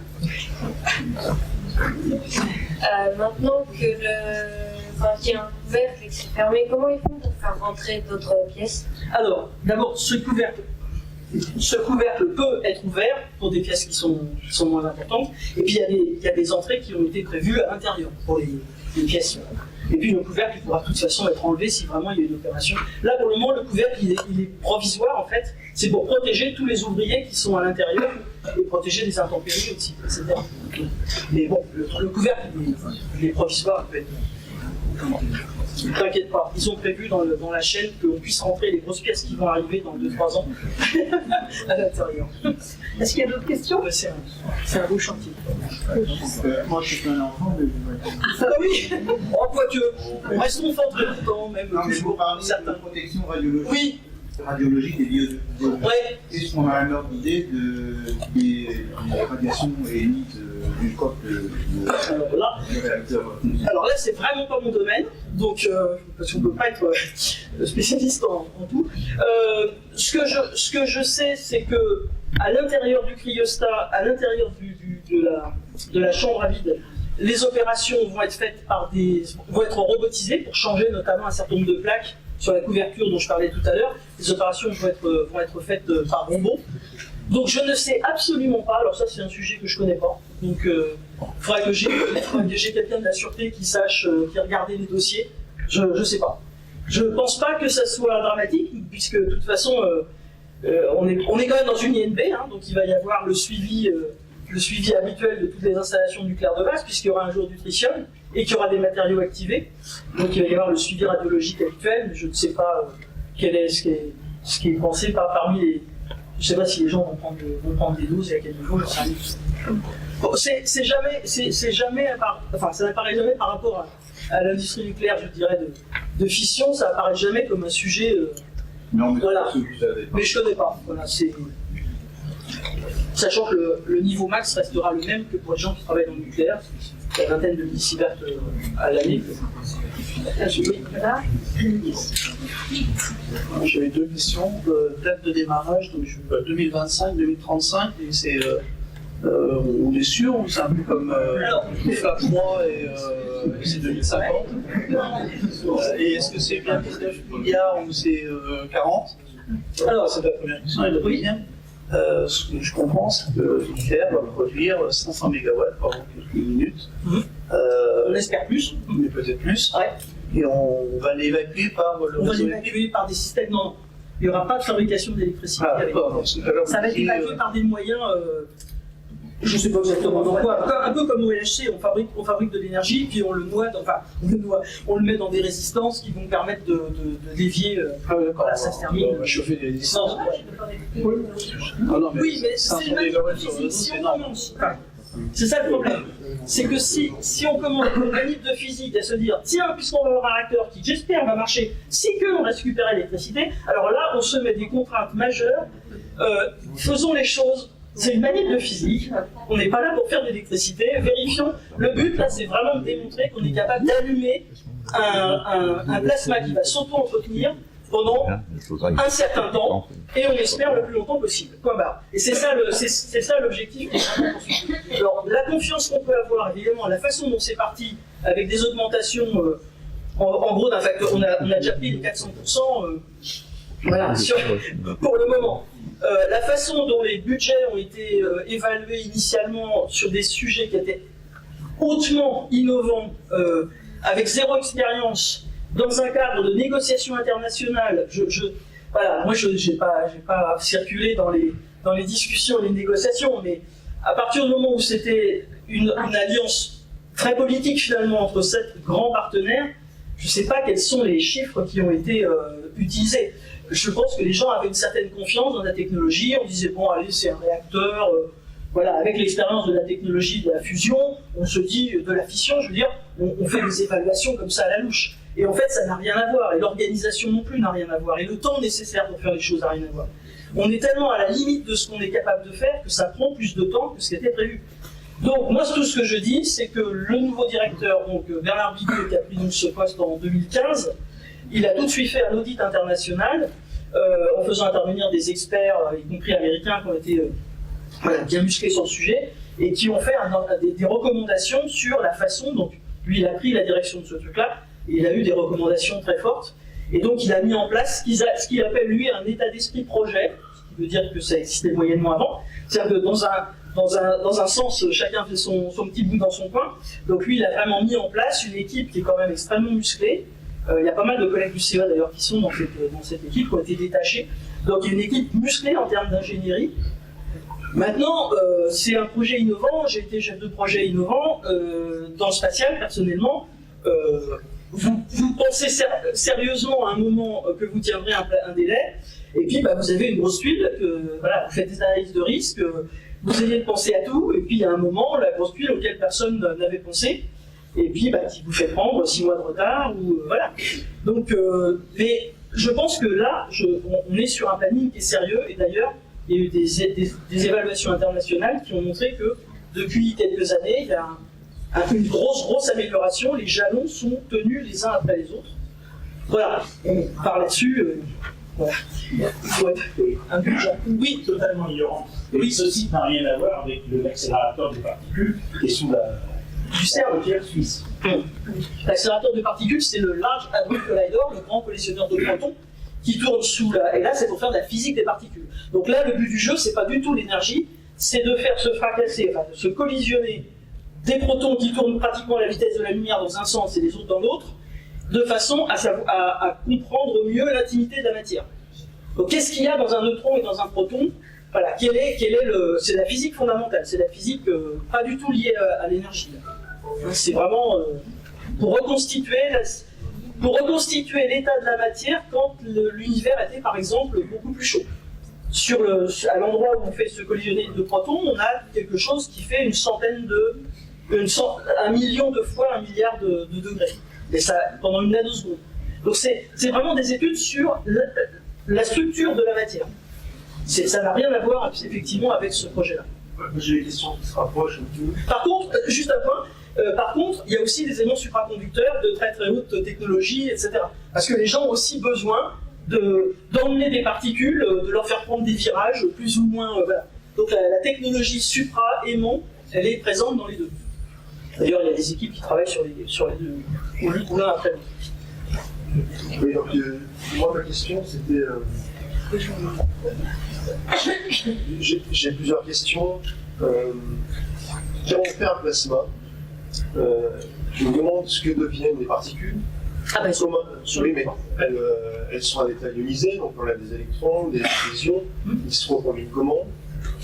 On n'en sait rien. Moi, je ne sais pas. Non, je dis pas on n'en sait rien. Je ne sais pas. Je suis pas. Et l'autre chose, c'est que devient la température et qu'est-ce qu'on chauffe si on est pratiquement dans le vide? Bah, si on est dans le vide, déjà, s'il n'y a plus de plasma, bon, on est pratiquement dans le vide. On est à 10,6 atmosphères. Donc on a du plasma, on a des particules électrisées qui tournent dans un sens et dans l'autre, donc on a de la matière dans ce. Et c'est la température, la notion de température avec la température du vide, c'est un truc pas évident à imaginer, parce qu'en fait, la température pour ce genre de choses qui sont avec très faible pression, c'est une mesure de l'état d'agitation de la matière en fait. C'est un peu ce que je montrais tout à l'heure avec ma petite animation là où ça glisse. L'eau, le gaz, on voit ce que c'est. Le plasma, on a séparé les noyaux des électrons. Tout ça, ça vit, et ça fait un fluide conducteur qui est extrêmement ténu. C'est 10-6, dans un laboratoire, 10-6 atmosphères, c'est un bon vide. Et là, sauf que c'est pas un vrai vide, c'est du matériau. Donc quand on chauffe, la matière, quand on refroidit, je veux dire, la matière, peut-être se recombine d'ailleurs. Hein. On va commencer par refaire des noyaux des atomes d'hydrogène, et puis. Moi, j'ai un petit peu de mal à visualiser comment on passe de 150 millions de degrés à peut-être après à température ambiante. Elle se dissipe cette température et cette énergie. Oui, c'est une énergie qui est évacuée. Il y a des systèmes effectivement d'évacuation avec le divertor, etc. Il y a des systèmes d'évacuation dont je ne connais pas le détail, hein. Mais bien sûr, il y a de l'énergie dedans. Il y a des gigajoules là-dedans, donc d'énergie qui sont stockées et qu'il va falloir évacuer. Exactement pareil que dans le LHC, enfin, c'est des problématiques qui sont exactement la même chose quand on a les protons qui tournent à la vitesse de la lumière et qu'il y a une collision et puis qu'on arrête. L'énergie qui est là-dedans, il faut l'évacuer. Il y a des dispositifs qui sont faits dont je ne connais pas technologiquement la constitution. Mais c'est des choses qu'il faut prendre en compte à la conception. Hein. Mais bon, si vous me demandez de détailler tous les détails du machin ITER, voilà. Mais non, mais c'est effectivement, c'est forcément pris en compte dans la conception. Moi, ça dépasse mon. Non, mais je vous invite parce que quand même sur le site ITER, sur le site iter.org, vous tapez ITER et vous tombez en première ligne, hein, il y a énormément d'informations, alors il faut aller regarder dans les alinéas des trucs, mais tous les sous-systèmes sont décrits et il y a des descriptifs assez précis de ce qui fonctionne, en tout cas sur les principes. Et puis si vous passez dans le coin, allez visiter, posez la question aux gens là-bas, parce que c'est pas du tout que je veux. Monsieur, oui. Vous allez donc essayer de passer le record du monde, si j'ai bien compris.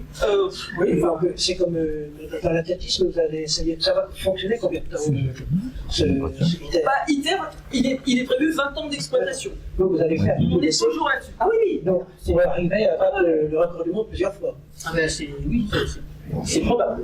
C'est probable. Et l'idée, c'est quand même qu'à la fin, en 2035, quand on met l'ignition, on arrive pendant la phase d'exploitation à savoir si oui ou non on est capable d'allumer un plasma de fusion et de l'éteindre, et de l'arrêter voilà, correctement. Voilà. Ça, c'est... D'ailleurs, j'ai eu l'occasion de visiter il y a trop. Ah, vous l'avez visité? Et on avait rencontré ton père Nargudo. Oui. Qui était une personne comme vous, très passionnée par ça. Oui, tout à fait. C'est ma question. Ah bon? Est-ce qu'il y a d'autres questions? Alors, c'est prévu 20 ans actuellement. Rien ne prouve que quand il y aura des éléments factuels, expérimentaux, il n'y a pas des gens qui vont dire attendez là, il nous faudrait 2 ans de plus pour vérifier ça. Ça, c'est comme toutes les manips. Hein. Dans les projets spatiaux d'astro que je connais bien, on part toujours pour 2 ans. Le petit robot qui est sur Mars, il est parti pour 1 an. Ça fait 7 ans et demi qu'il est là-haut et il n'est pas prêt d'être arrêté parce que les résultats scientifiques sont là. Il y a les publics, il y a des résultats scientifiques. Donc les agences continuent à financer le travail. Donc ça risque, ça peut très bien, on peut très bien se trouver dans une situation de ce type. Il ne s'arrête pas quand il a rempli sa mission en quelque sorte. Sur l'organisation du groupe, oui, alors c'est clairement la France. Ouais, c'est clairement la France. Je pense que c'est à peu près équivalent pour les. Alors qui en Europe? C'est le programme Euratom. Donc il faudra regarder combien les différents pays donnent à Euratom. Mais la France a pris un rôle prépondérant parce que c'est le pays d'accueil et que tout ce qui est fait par la France est chiffré. Voilà. C'est aussi logique hein, parce que sur les 500 entreprises qui sont sur le chantier, il y en a juste 460 qui sont françaises. Donc il y a un certain retour. Ce que dit Bigot, c'est que 1 euro mis par les partenaires, c'est 4 euros de retour en fait. C'est quelque part. Alors on a investi. Mais, je sais pas, le lycée international, il y a plein de choses. Les masters, les fabrications, les préparations des métiers de la fusion, tout ça, c'est un point important pour la France. Une question, vas-y. Je reviens sur les enfants qui sont dans les écoles. Oui. Est-ce que c'est les enfants de la région? Non, les enfants qui sont dans le lycée international, c'est d'abord les enfants de tous les gens, de tous les étrangers qui ne parlent pas français a priori, qu'on amène là parce que papa ou maman bosse sur le site et qu'il faut qu'ils fassent leur cursus. Voilà, c'est un lycée international. C'est autre chose, sans aucune polémique. Un lycée, une école, un collège, enfin voilà. Sans aucune polémique, mais par rapport à l'EPR où là, j'ai un peu de difficulté à démarrer, qu'est-ce que vous prenez comme. Ça, c'est une question pour Bernard Binaud, pas pour moi. Mais il se trouve qu'il a répondu récemment, lors d'une conférence que je vous invite à écouter d'ailleurs, à l'École centrale de Lyon, à un étudiant qui lui posait la même question. Et il a dit que pour tenir un planning, il fallait déjà le vouloir. Je vous laisse interpréter comme vous voulez. Mais c'est Bernard Bigot a dit, hein, c'est pas Daniel Imbaud, c'est absolument pas capable. Il a dit qu'il fallait déjà le vouloir et qu'il considérait qu'il fallait être sur le planning tous les jours. En dehors de vouloir, il y a une forme de compétence qui est. Alors voilà. Alors, l'autre point qu'il a abordé, c'est qu'effectivement, pour les réacteurs nucléaires, on avait probablement perdu pas mal de compétences. On a peut-être aussi perdu d'ailleurs un certain savoir-faire dans le domaine de la sûreté, dans le domaine, voilà, il y a des tas de choses qui sont parce qu'il y a eu un trop grand laps de temps finalement sans construire de centrale et que peut-être on a du mal à rattraper derrière des savoir-faire. Hein. Ça c'est pas impossible du tout. On va prendre une dernière question parce qu'après oui parce que on invitera. On vous allait tout à l'heure à un cocktail en sortant. Merci. Oui, Jean-Paul Martin, je suis retraité du CERA. Ma question, en fait, rejoint ce qui a été dit tout à l'heure. Je suis quand même un petit peu perplexe, mais je ne pense pas que vous puissiez me répondre, à savoir, dans le projet des mots, vous multipliez l'énergie par 10, l'appel des espérances, ce qui représente une énergie formidable à évacuer. Quand on voit qu'un réacteur de 1600 MW demande des dispositifs énormes pour évacuer cette puissance, je ne vois pas comment, dans un système magique physique, d'accord, mais évacuation de l'énergie pour dire je fais de l'électricité ou autre chose, Là, je serais curieux de savoir quelles sont les orientations. Voilà. Merci. Là, franchement, ça fait partie des choses que je me laisse. Je ne pas. Je viens de temps en temps, hein, parce que c'est un sujet sur lequel. Mais au mois de septembre, je descends justement sur ITER, donc j'espère voir M. Bigot qui va me répondre clairement. Eh bien, évidemment. Merci. Merci. Voilà, donc on vous remercie Vraiment le tâcher pour monsieur. Merci d'être venu.